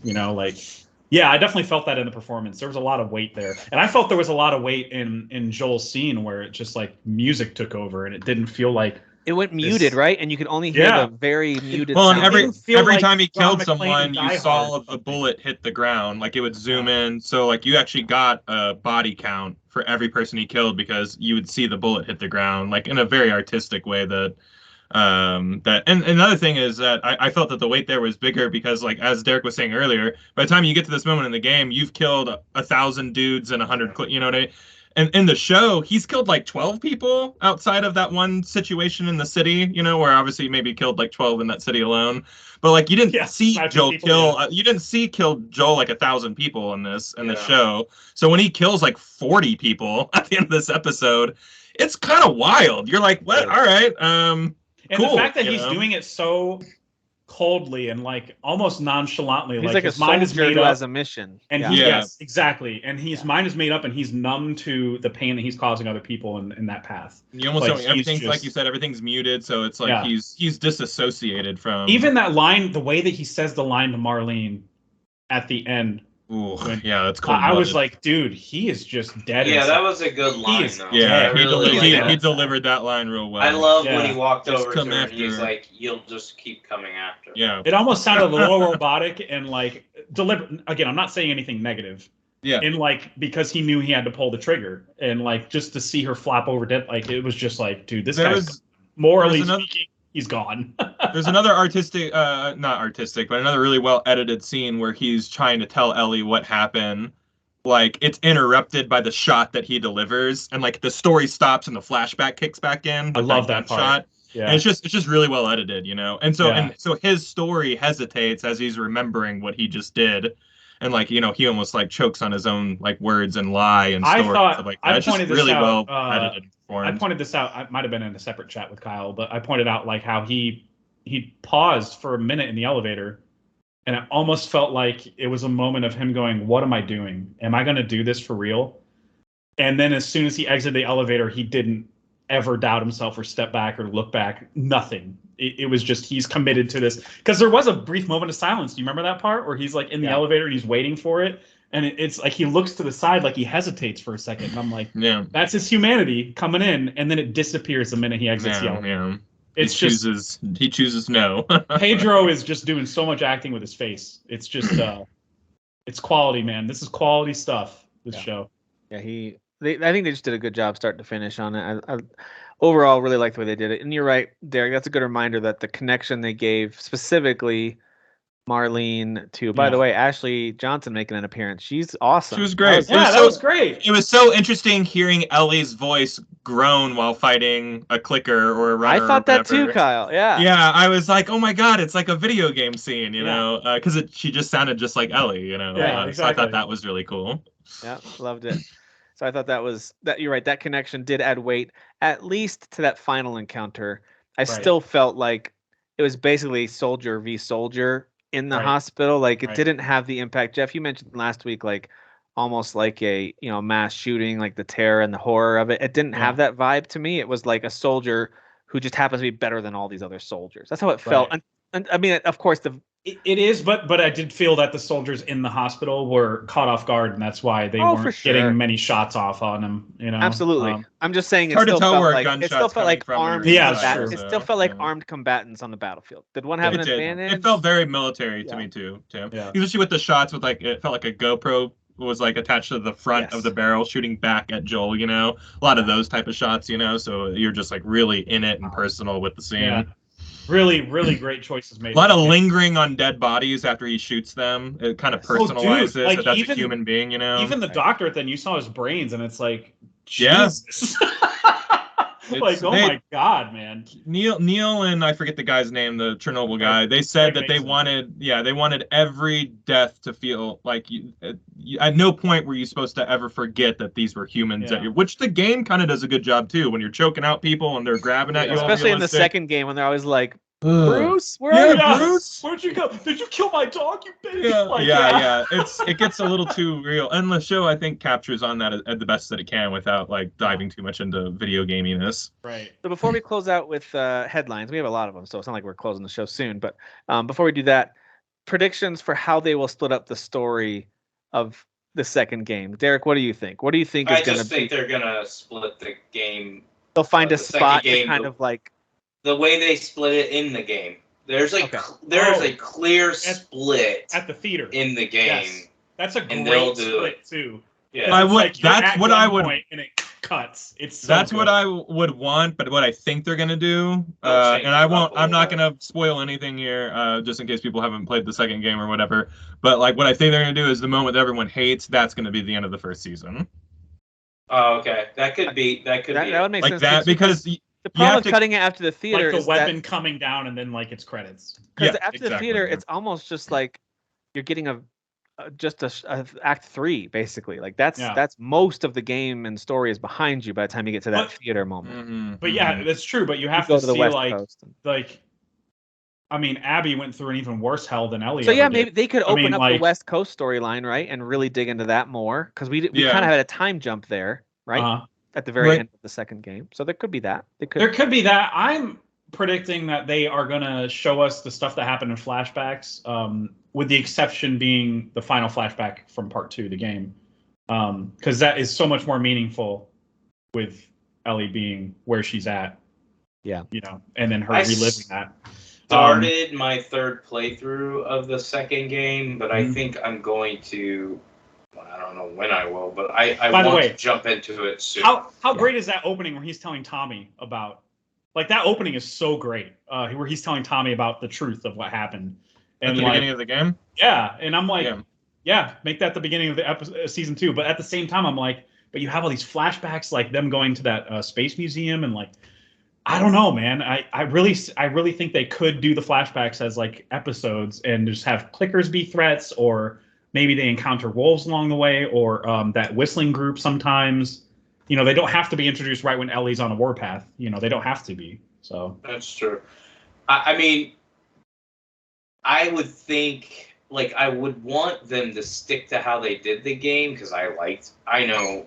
Dude, I think it's a good cut. I think it's a good cut. Yeah. Yeah. But I also could see how, like, the thing I respect about Neil is he does a really good job of doing what he wants to do, which is usually the opposite of what we think he should do, right, while still giving us what we didn't know we wanted. Right. So what I'm trying to say is I think I'm stating the obvious, whereas Neil will look at it and go, that's the obvious way to do the show for season 2 and 3. I'm not going to do that. So he's actually not going to do what I think it is. He's going to do something else.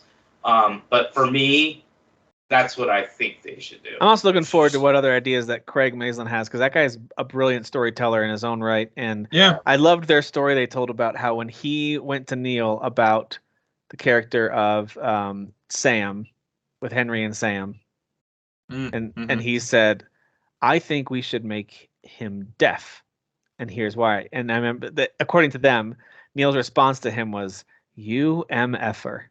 And at first, I mean, Troy Baker was interviewing them, and he was like, "You didn't like it?" And he was like, "No, I was so mad that he thought of it because it's such a so like I would have done it. I wish I would have thought of that. Yeah, and then it made for better television, like it made for a better visual medium with gave Ellie them their writing own notes little secret language and all that stuff. Yeah. And like at the end where it's like I'm sorry and it's a different type of heartbreak. You don't get the I'm sorry without that character being deaf. Exactly. Exactly. So it was good job dropping the ball, Neil Druckmann, on the first game. Yeah, you suck. Everyone was right about you. It just makes me excited that these guys are going to keep working together in season 2, and I'm looking forward to more things like that where they're like, we're going to take what you know and we're going to tell you that story, but we're going to give it some twists and some they're definitely going to change things. Twist it up, I think there's nothing about the foundation that'll change, but maybe how we get there or little things along the way will. Kind of on the fence on like, I feel like season 2 will start with Abby's POV. Like something in my gut is telling me it's going to start at the hospital on that day. Oh, it could. I just feel like it would be better TV, and then you'd be like, it could, but then you don't show her again until the finale or something. In the game, the encounter was so shocking. At least it to me, it was because I feel like y'all heard of me. Like that was like a huge, unsettling moment. So there's a lot like you said with the flashbacks too. It makes sense for them to go in chronological order, but the flashbacks were so effective. So like who knows, man? Who knows? Yeah, Yeah. it's their problem. To Good me, luck. Yeah. I don't think when they make this will be the last thing I say about it. When they make this, I don't think they're going to make it for us gamers who know the story and know the twist. I hope they don't. Yeah. I think I won't say it.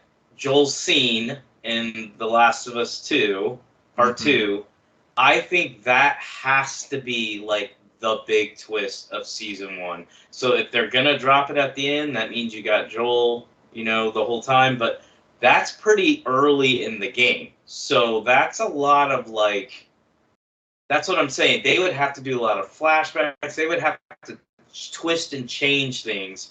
But I think that's going to be the big shocker that would hook people. Like, did they just do that?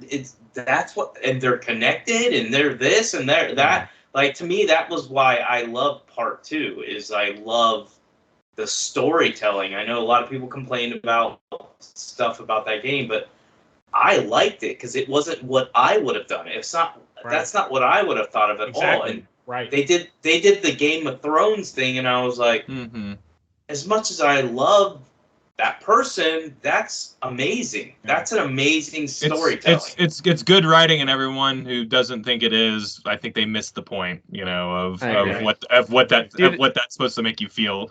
So here's what you're supposed to feel. You're just processing it weirdly. Yeah. Here's what I think. I agree with what Kyle was saying about where they could cut it off. I think this is where they will, is at that big moment.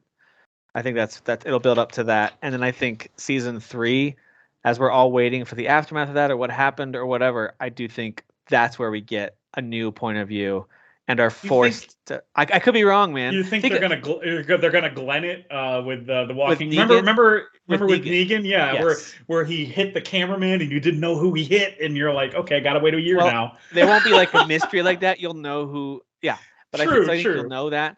Yeah.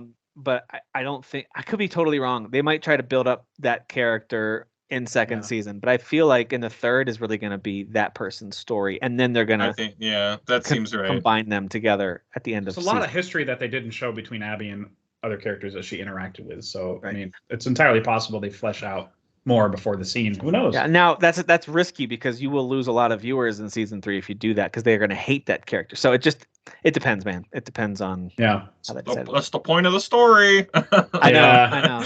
Yeah. Honestly, like my favorite stories involve writers giving me a story I didn't know I wanted. Like, right. Red Dead 2 is the same way for me. Like, I agree. Yeah. You come up with all these theories about what it would be, and then it's something I didn't know I wanted. Same thing with an old guy dealing with tuberculosis. Right. Dude, when he first started coughing in that game, I said it out loud. I was like, he's gonna die from TB. Dang it! Like as soon as they had him start coughing. Did you guys ever catch the scene that he got coughed on? There's a scene where you're collecting money from somebody. He coughs on you. No, not for Dutch. For the older guy. The older guy, yeah. Yep. The older guy, you have the choice of giving him some lip later. Yeah. Yeah, absolutely. The guy coughs right on you in that little farm that you go to. Yeah, it's like a throwaway scene and like what should be a side mission, but it's. I only picked up on that because I started replaying on PC and I was like, that's where he died, right there. That's it. Yeah, Judas. Right there. Yeah. All right, guys. Yeah, I agree with that. Yeah. There's a few headlines for us to get to. Ghostwire Tokyo coming to Game Pass on April 12th. So, too bad that game wasn't played it yet. More beloved. I think there'd be more excitement for that, but that is kind of cool that Xbox gamers get that game. Australians ratings board. This one's funny to me. The Starfield got an early classification as R18+, which you might think, oh, that just sounds like an M rating. Well, it's not quite. Their M rating usually matches up, or our M rating usually matches up with their MA15 rating. So like previous Bethesda games, Fallout 3, Fallout 4, New Vegas, 76, those all got 15. This one got 18. So let me read to you why. This is funny to me. Starfield rating noted there's pretty much no sexuality, very mild nudity, also included a moderate impact for themes like bad language and a strong impact for violence, to be expected. But then under the drug use category, that's where it got its highest rating, which is high impact, which pushed it up to its R18+ classification. I'm sure they gotta be fake drugs though, like or sci-fi drugs. Like, come on, who cares? What are you snorting in Starfield? Is what I want. What is in this game? Or are you selling drugs? Spice. Is that like a Spice? Yes, give me that Dune game. Let the spice flow. So I just thought that was interesting. Like, it's because of high impact drug use going on. That's weird that's where they draw the line, but like if it's like a buttock or two, they're like, that's cool. Or if it's swear words, they're like, teens can handle that. Or violence. I mean, I'm sure there's a ton of violence in this game. It says it's strong impact for violence, but high impact, which is their highest rating, which is what put it over the edge for drug use. Australians saw that and they were like, oh no. Yeah, because no Australians ever get high and go surfing. That never happens. That never happens. Yeah. So I don't know, man. To me, that's an interesting one. But we'll see. We'll see what happens with Starfield. I feel like they might be able to convince them to bring it down, because those kind of things actually can hurt a game's sales if you can't get the rating to a certain thing. Kind of like you talked about with AEW, right? They don't want the mature rating; they want teen. So they want everybody to get their hands on it. Yeah. Yeah, they want to get it in under the bar there. A couple new games added to Switch's online virtual console. Oh, I didn't know this. Which is cool. Game Boy, SNES, and regular Nintendo. So Kirby's Dream Land 2 and Burger Time Deluxe from the Game Boy library. Is Burger Time what it sounds like? It's you just make fast food quickly? I think it's like a puzzle game, kind of like those Game & Watch games, I think. But I can't remember. Side Pocket and Xevious from Super Nintendo and regular Nintendo. So I've never heard of Side Pocket. The Xevious is, I think, a space shooter. So there you go. A couple new games if you have the expansion pass plus whatever that thing is. I have it. I got it for. I just wanted to see what the N64 GoldenEye played like, and I was like, "Oh, it's awful." So I'm just canceling and go back to monthly. Yeah, play it on Xbox, everybody. Lesson learned. Also play Agent 64 whenever that comes out, because that one plays like how I think the GoldenEye should play now. Yes. Can't wait for that on Steam. We've talked about this already, because Jeff reminded us that of all the games that are coming out this spring, don't forget Horizon Forbidden West has a major expansion, Burning Shores, that's supposed to be coming out in April. We still don't have a day for that, but it's in April. I have a date on my schedule. Is there a day that they've announced for it? I thought it just said yes, I recall there being a date they announced. Okay, let me know if you find April. I have it as the 19th of April. Okay. Yeah. So, what's cool about this is they were just interviewed about this, and their director, I don't want to try to say his name, but he talks about how they're able to charge forward, and I think this means, hey, we're able to give it our all and not keep optimizing for PS4, because this is PS5 only. So I think that'll be a relief to a lot of folks who are worried about visuals and what it can and can't do and all that kind of stuff, and probably why they're able to get it released this spring is they only have to worry about PS5. So with that, they've been able to charge forward. They're really excited about what they've been able to pull off in creating what they call a stunning post-apocalyptic version of LA. Everybody still talks like, hey, you want to go to 405? And he did go into more detail about like visuals and rendering and how much activity they can have and stuff like that. Like they don't have to worry about PS4. Battles are going to be bigger and stuff like that. Yep. Awesome. Which makes me think, like, cool, could a Horizon sequel been a lot better, but it was just totally hindered by everyone not being able to buy a PS4 or 5 or whatever, like, cross-gen ruined gaming. It is confirmed. It ruined it is confirmed for the 19th. I double-checked that date. Okay, cool. All right, nice. I'm excited. I'm excited to see what a bigger, again, I don't think it's going to be a huge or anything like that. I think it's going to be a big chunk of content. Like they're talking bigger battles. I would love to see what they mean by that and what they come up with and what there kind were of some stuff pretty big battles in the main There game. were, yeah. I mean, I don't. At no point was I ever going, the battle should be bigger in this game. So I think that it could have been all along, Especially that final encounter. It's like this is as final big encounter is so it's almost God of War levels of where it's like, everyone's showing up here at the end and there's big old animals. I love scenes like that. Didn't that happen in a recent? That happened in the final mission of Hogwarts Legacy a little bit. There was some of that too, where people were showing up to support you, and I was like, "Oh, this reminds me of God of War Ragnarok or Horizon Forbidden West." Yeah, that was a cool. Horizon Forbidden West was the best example of that, in my opinion, because I felt like you could see the battlefield, and you could see everything. That was really cool. I will say, Legend of Zelda: Breath of the Wild had, on a much smaller scale, still had elements of that, depending on what you did in the game. that final boss battle. There's inclusion of the champions, as well as potentially if you defeated all of the like the 4 beasts, they also came into play. Oh, they showed up. Interesting. Yeah, I didn't know that. Yeah. So that's kind of a cool culmination of things. But you don't have to. You can go to the boss. Because that game's the greatest of all time, guys. People think that game's just an exploration toy box or sandbox or whatever, but I have it on good authority that because weapons break in that game, that it's bad. That's what I've heard too. It is. So. And it's on just you're giving hardware. the facts, guys. Sorry. Thanks, Kyle.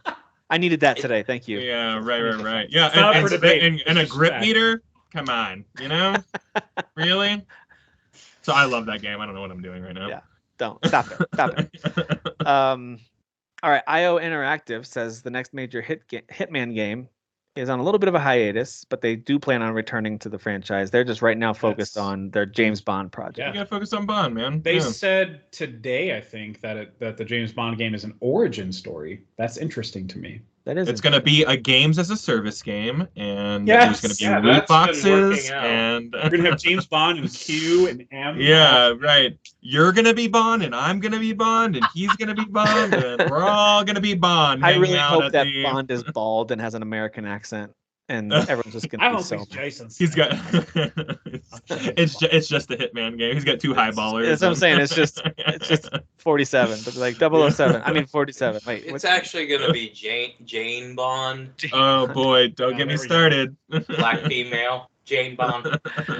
Of course, we do know that they just combined the most recent 3 games into this World of Assassination package. Yeah. So like, if you buy that, you get all, which is really cool because it is kind of a flowing story. All the missions go well together. There's a new mode too, that roguelike mode that's really cool. It's very hard. That game is super hard. In that they have mode. A cool sniper mode too. If you just like sniping, they have some really cool just sniper only missions. You just set up and are trying to snipe certain targets without alerting everyone else. And I think your handler is giving you like tells that you're supposed to like find and stuff like that. Yeah, like you don't move around at all. You just kind of stay in a set spot. He might be smoking like those GTA 5, missions where it's like he's smoking a cigar and he's got a receding hairline, and you're like, okay. Those missions were so rad. I love that. Yeah. So I am curious what they do with James Bond, but I love the Hitman games. Can't wait for whether they call it Hitman 4 or whether they just move on to a new set of stories. Whatever Hitman,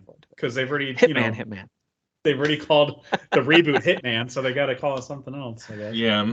The Hitman. Hit person. The Hitman. There you go. That's the at the beginning of it. Yeah. Just throw a the at the beginning. You can start anything over. Yeah. Or no, I got it. Hitmans. There you go. Hitman. Not men. What if it's just What if it is Hitman? They just change the A to an E. Hitmans. It's just I'm like, that's not even proper English, And they're like, we're going with it. Just put like an old about it. It worked for aliens. It sounds like an old Friends joke when he calls him Spider-Man. He's like, it's not. His last name isn't Phil Spider-Man. Like it's not. Spider-Man. It's like me.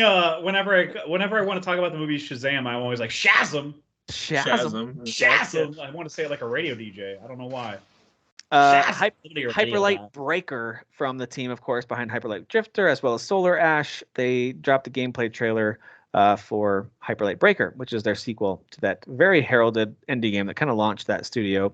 Early access later this year, so that's cool. That was the first gameplay trailer we ever saw of it, and it looks like Solar Ash. It doesn't look like the original game, Hyperlight Drifter. It does look much, because the other one was much more that pixel art, and this was. I will say that it looks like that pixel art in 3D.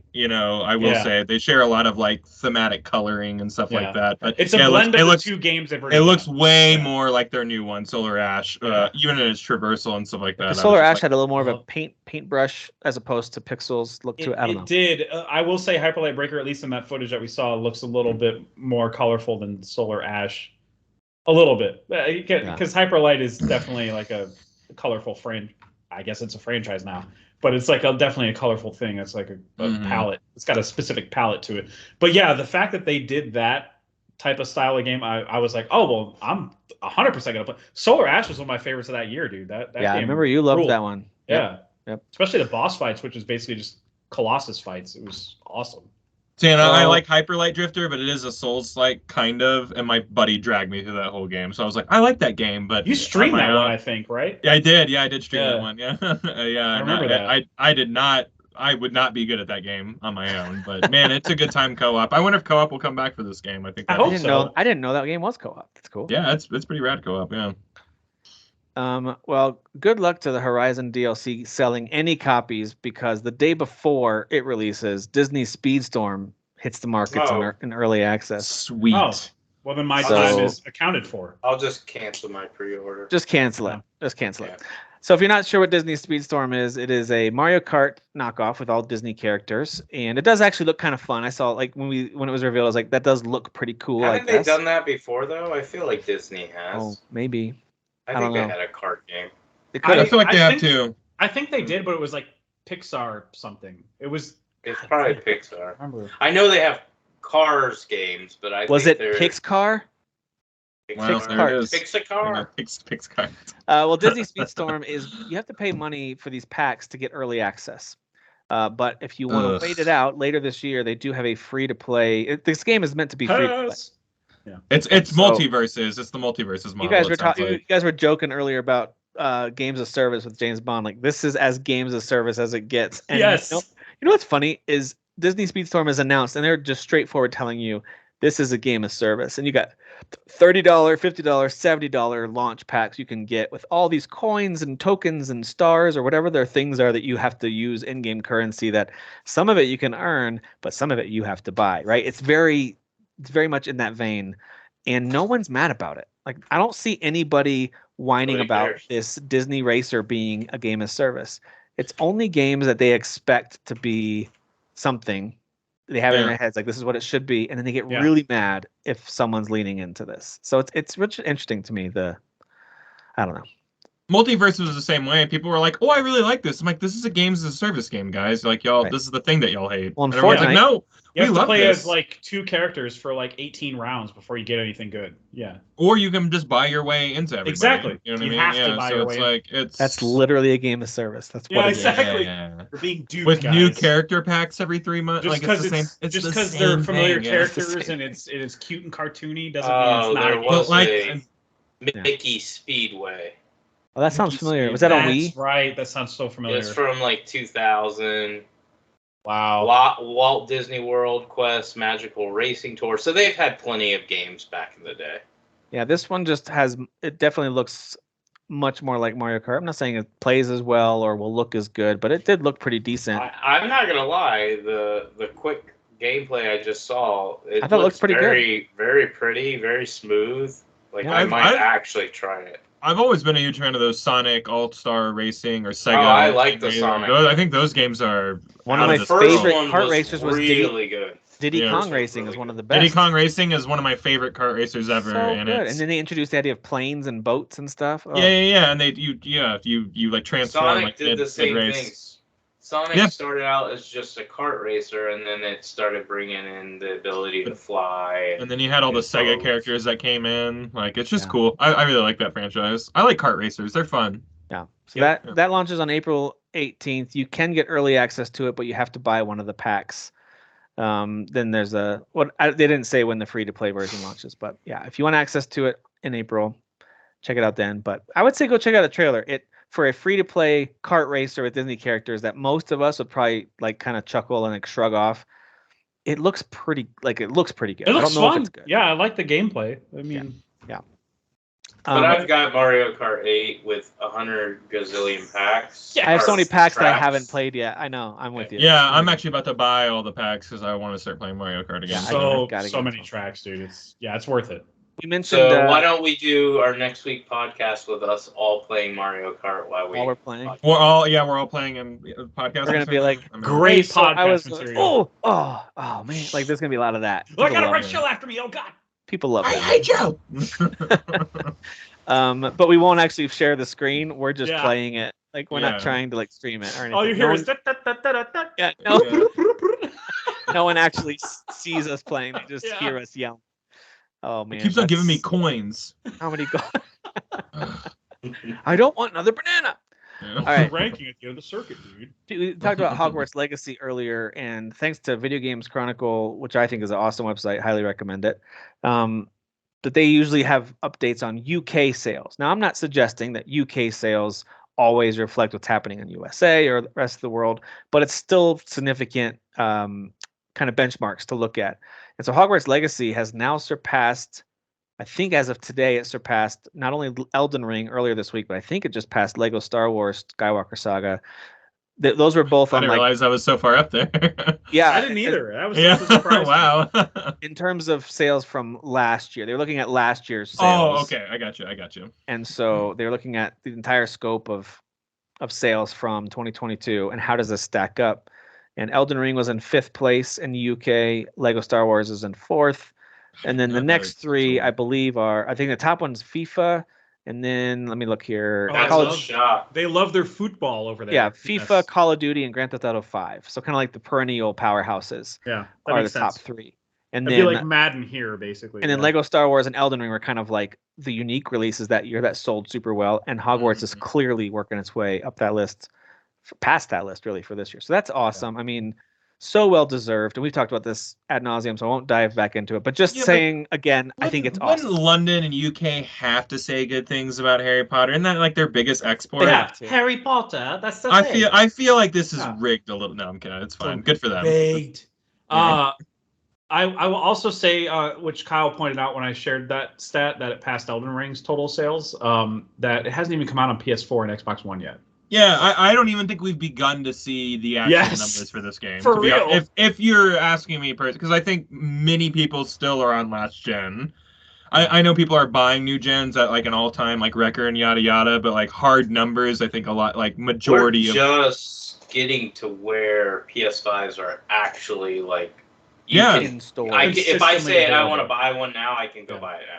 Yeah. And like I don't know how many units that we're up to that are out in the wild, but like there are 3 times the amount of PS4 at this point. And I think that a lot of people are, especially all the little brothers and little sisters that got like their older brothers and older sisters hand-me-down systems, and they want to play Harry Potter, and now they can play it on PS4. There's so many stories like that. I think this number could double. Like I'm not even kidding. Yeah, it's gonna jump up in May for sure when it hits the 2 last gen systems, and then whenever it hits, I think it's July is when they're currently targeting for Switch. That's gonna go bonkers again because Switch sells crazy amounts of software. They do. I cannot. Even if it's like I am a horrible port, it doesn't matter. So interested to see this game running on Switch. I know. It's so crazy to me. They literally designed it with current gen resources. How the hell are they going to manage It's gonna run at 4 frames per second. Like not gonna look great, but it'll be there. You know, it's not gonna. They got Witcher running fine. Yeah. It looked muddy, but they got it running. I think it'll look muddy, and I think it won't run perfectly. But I think in handheld mode, it'll be like, how cool is this for a lot? I think so too. Yeah. They're just gonna cast a spell on all the Switches to actually play it at a higher resolution. Perfect. I don't like what you guys do with your hands right now. I don't think I enjoy it. It's from the Dudesy podcast we listen to. It involves any time that Will Sasso interrupts as Hulk Hogan, his co-host. He's always going, hold on a minute, dude. Let me tell you something about. He always does a hand gesture with it. He always goes, in his face. Yeah. So this hand gesture looks like Repulso from Harry Potter. It does. Yeah. So somebody pointed that out on the Dudesy, I think it was the subreddit, and I shared it with Kyle, and I was like, I never connected the dots that it looks like that's the awesome. hand gesture looks like the Dudesy. Another minor delay, because I don't think it had a release date. It did. I think it just had a March. That's it. It just. I think they were targeting March for System Shock's remake, but now it's May 30th. And that's just for PC. They still haven't said anything about I think they do plan on a console release, but they haven't talked about a console release. Mm-hmm. So that demo was really impressive. So yeah, I'm keeping my eye out for this. Unique looking and feeling game. Considered one of the all-time greats, in terms of horror, Yeah.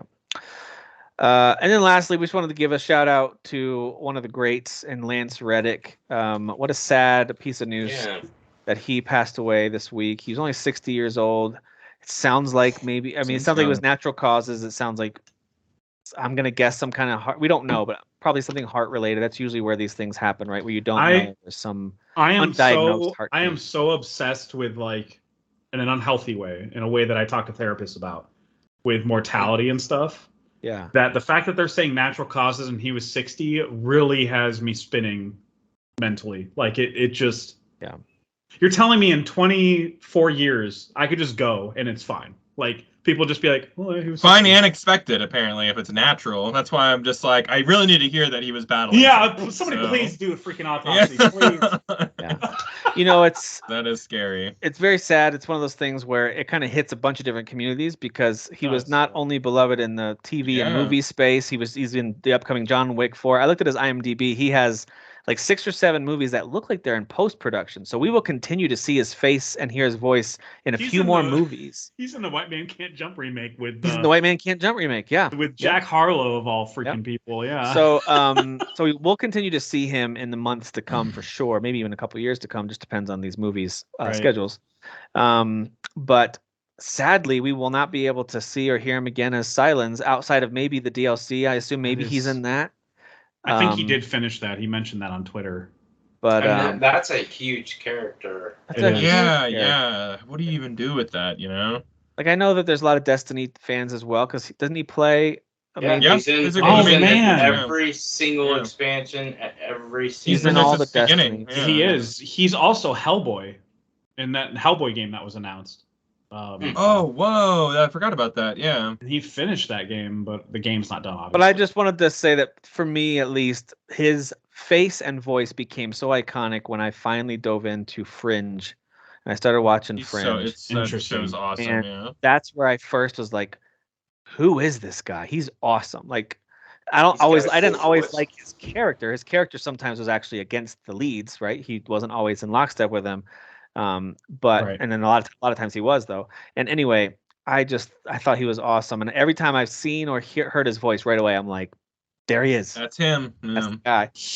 Morgan Freeman levels of recognizable voice. You know? Yeah, absolutely.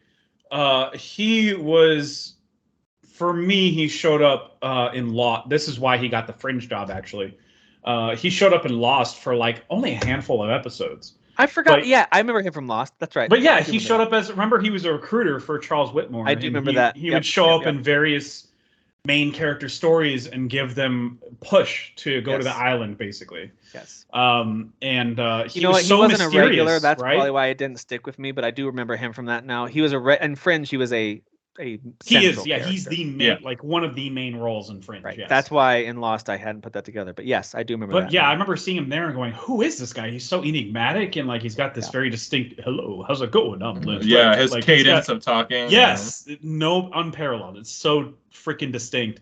And that left such an impression on me, and apparently on J.J. Abrams too, who also I think he co-produced or co-created Fringe, and he was able to recommend Lance Reddick for a main role for that. It's just a one-of-a-kind type of actor. Like, I know that Oz was like his big, like Here I Am. He was this big arrival to a lot of people in terms of the TV medium. I think that I never watched that, but I know a lot of people loved him in it. Yeah. I know a lot of people love that show, but I've never seen it. But I remember hearing him talk about a lot. Like, I think Kyle and we have a mutual friend who watched all the HBO prestige shows like Oz and Sopranos and stuff. And it would be one of those things where we would bring up in casual conversation something about Lance Reddick and Horizon because we all play the same games a lot of the times. And he'd be like, "Oh yeah, you got to see Oz. He's great."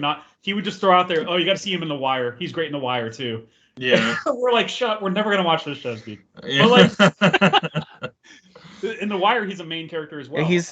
He is in The Wire. Yep, I remember him from that show too, which I didn't watch till much later after it aired, but I did end up watching it. Yeah, I finished the first 2 seasons. I mean, there's a lot of huge actors in that show that you're like, that was a big springboard for a lot of people. Yeah, Michael B. Jordan was like a 16 or 15-year-old in that show. Idris Elba's in that for a little bit. Yeah, I can't remember his character's name, but yeah, Stinger, something like that. He's not nice. It's a big deal. Yeah, he is. He's a Singer Bell, something like that. But yeah, he's one of the drug dealers or whatever that the cops are trying to make nice with and turn him. They're trying to flip him. Anyway, he's got a hell of a resume, and it's just such a shame. But there's so many really awesome things that we can revisit to kind of remember him fondly by, like whether it's a video game you're playing or. Yep. There's so many great movies and shows that he takes part in. If you go see John Wick 4, of course, he's one of those in some roles, depending on if he's a hero or a villain or a side character, in some roles he just kind of has this comforting presence. Like in the John Wick movies, I always kind of felt like, oh, okay, he's here. Like everything's okay. Like there's something about his character was always calming to me. I agree. And he could. It's weird. He could do calming and unsettling. It just depends on the musical score and the material. Yeah. Now Derek mentioned when we were talking about this earlier, he had mentioned like a lot of times you hear about the death of someone who's famous, whether they're a movie or TV celebrity or a politician or former whatever, or even a singer, and you're kind of like, oh, that's sad. That's usually my reaction is, what a bummer. Like that's sad, even if they're younger. But there are certain ones that just, like the ones that have hit me in recent memory are Lance Reddick's definitely up there. He's only 60 years old. Of course, Chadwick Boseman from a couple years ago. Just so heartbreaking. That still shakes me a little bit. Of course, also like a heroic story too of him battling cancer the way he did, and like there's a lot to that. But even like Robin Williams and like Chester from Bennington. Yeah. So there's certain famous deaths that just hit you in different ways, and this one's a tough one. This one's a really tough one for folks, I think, and for me too. Yeah. So. Yeah, he's just God, there was something else I wanted to bring up that I watched a clip of him around the time Horizon Forbidden West came out. I think I brought it up on the podcast before, where he showed up and he on my feed when I was scrolling through TikTok or one of those mindless apps, and he showed up on there and he was talking about his experience doing a voice acting stuff and how sometimes, most of the time, he would show up to the booth and they wouldn't really have any direction for him, and he would kind of just do his Lance Reddick thing, and it would be like Destiny, for example. Like he would just show up and do his thing, and they'd be like, "All right, that was good, Lance. Thanks." Like that was perfect. He's just one of a singular. No one else sounds like you, so whatever you do is going to sound amazing. Yeah, exactly. He's got. You mentioned Morgan Freeman. I think of guys like Sam Elliott. Just a voice that you hear and you're like, "That's who that is." It's just commanding and bassy, and it's just awesome. And he will very much be missed, at least as a fan. Like I don't know him personally. Of course, his family's gonna miss that. That's the real. I mean, who's gonna wreck Aloy in the future? I know.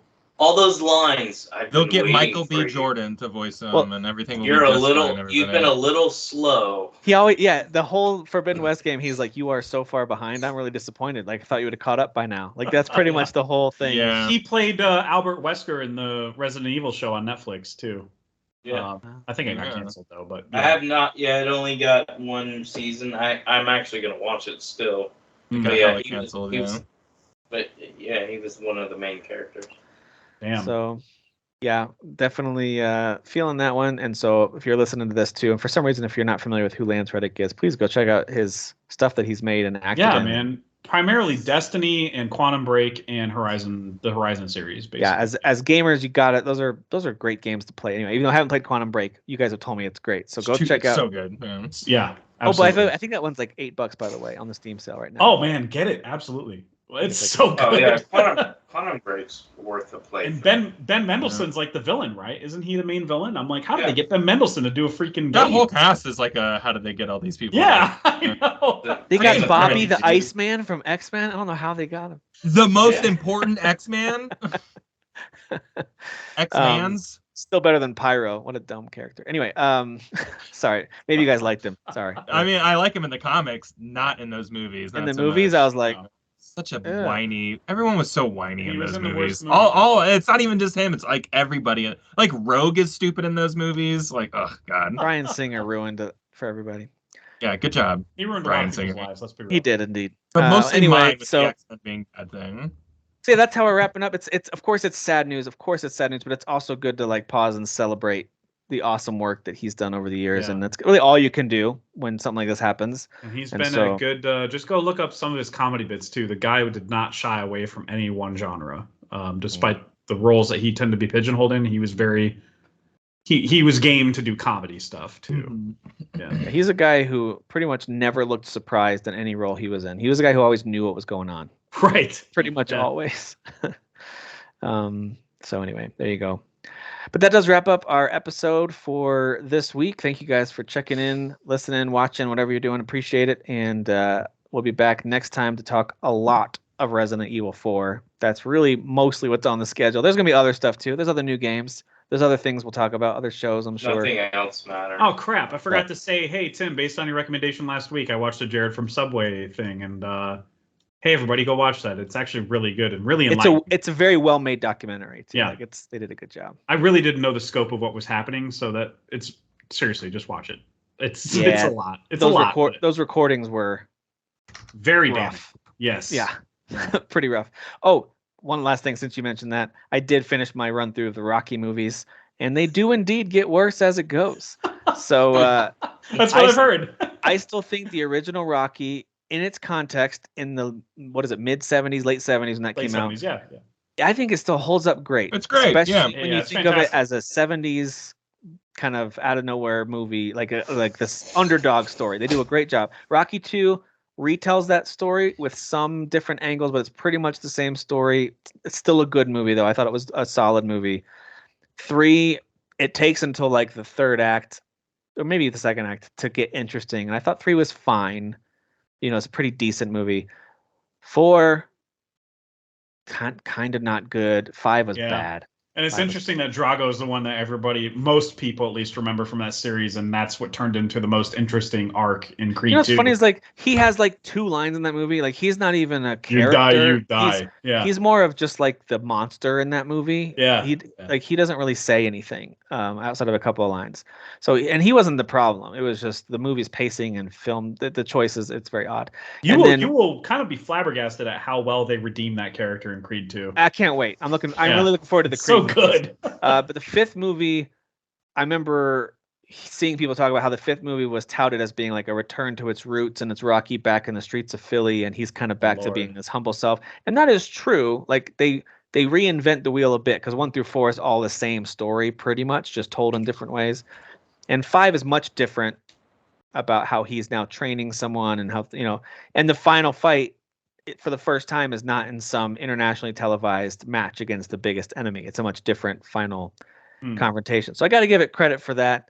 But it stars, of course, Sly, who I think he seemed like he was phoning it in. I don't know if he was just more into Rambo at that point or what, but it didn't feel like his best performance. I was just kind of underwhelmed because it felt very cheesy. But then the main actor they picked as kind of the guy, the young boxer he's going to train, is Tommy Morrison, a real life boxer who has a crazy story. I saw a documentary on his life, crazy life, and he died 10 years ago. Crazy life from that guy. But anyway, he's a real life boxer, not an actor, and it kind of shows. He's not great.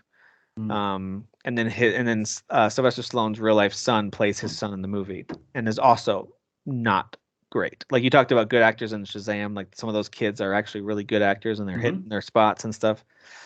This kid was not great. He's supposed to play jealous sometimes, and I was just like, man, this is a rough watch. So Kyle just saw the and I saw all 3 Creed movies, but Kyle just saw the second one, and they're casting real boxers in these Creed movies, and they're knocking it out of the park. These guys that they cast, I don't know if it's to do with the direction or the talent scouts that are the casting directors, I should say.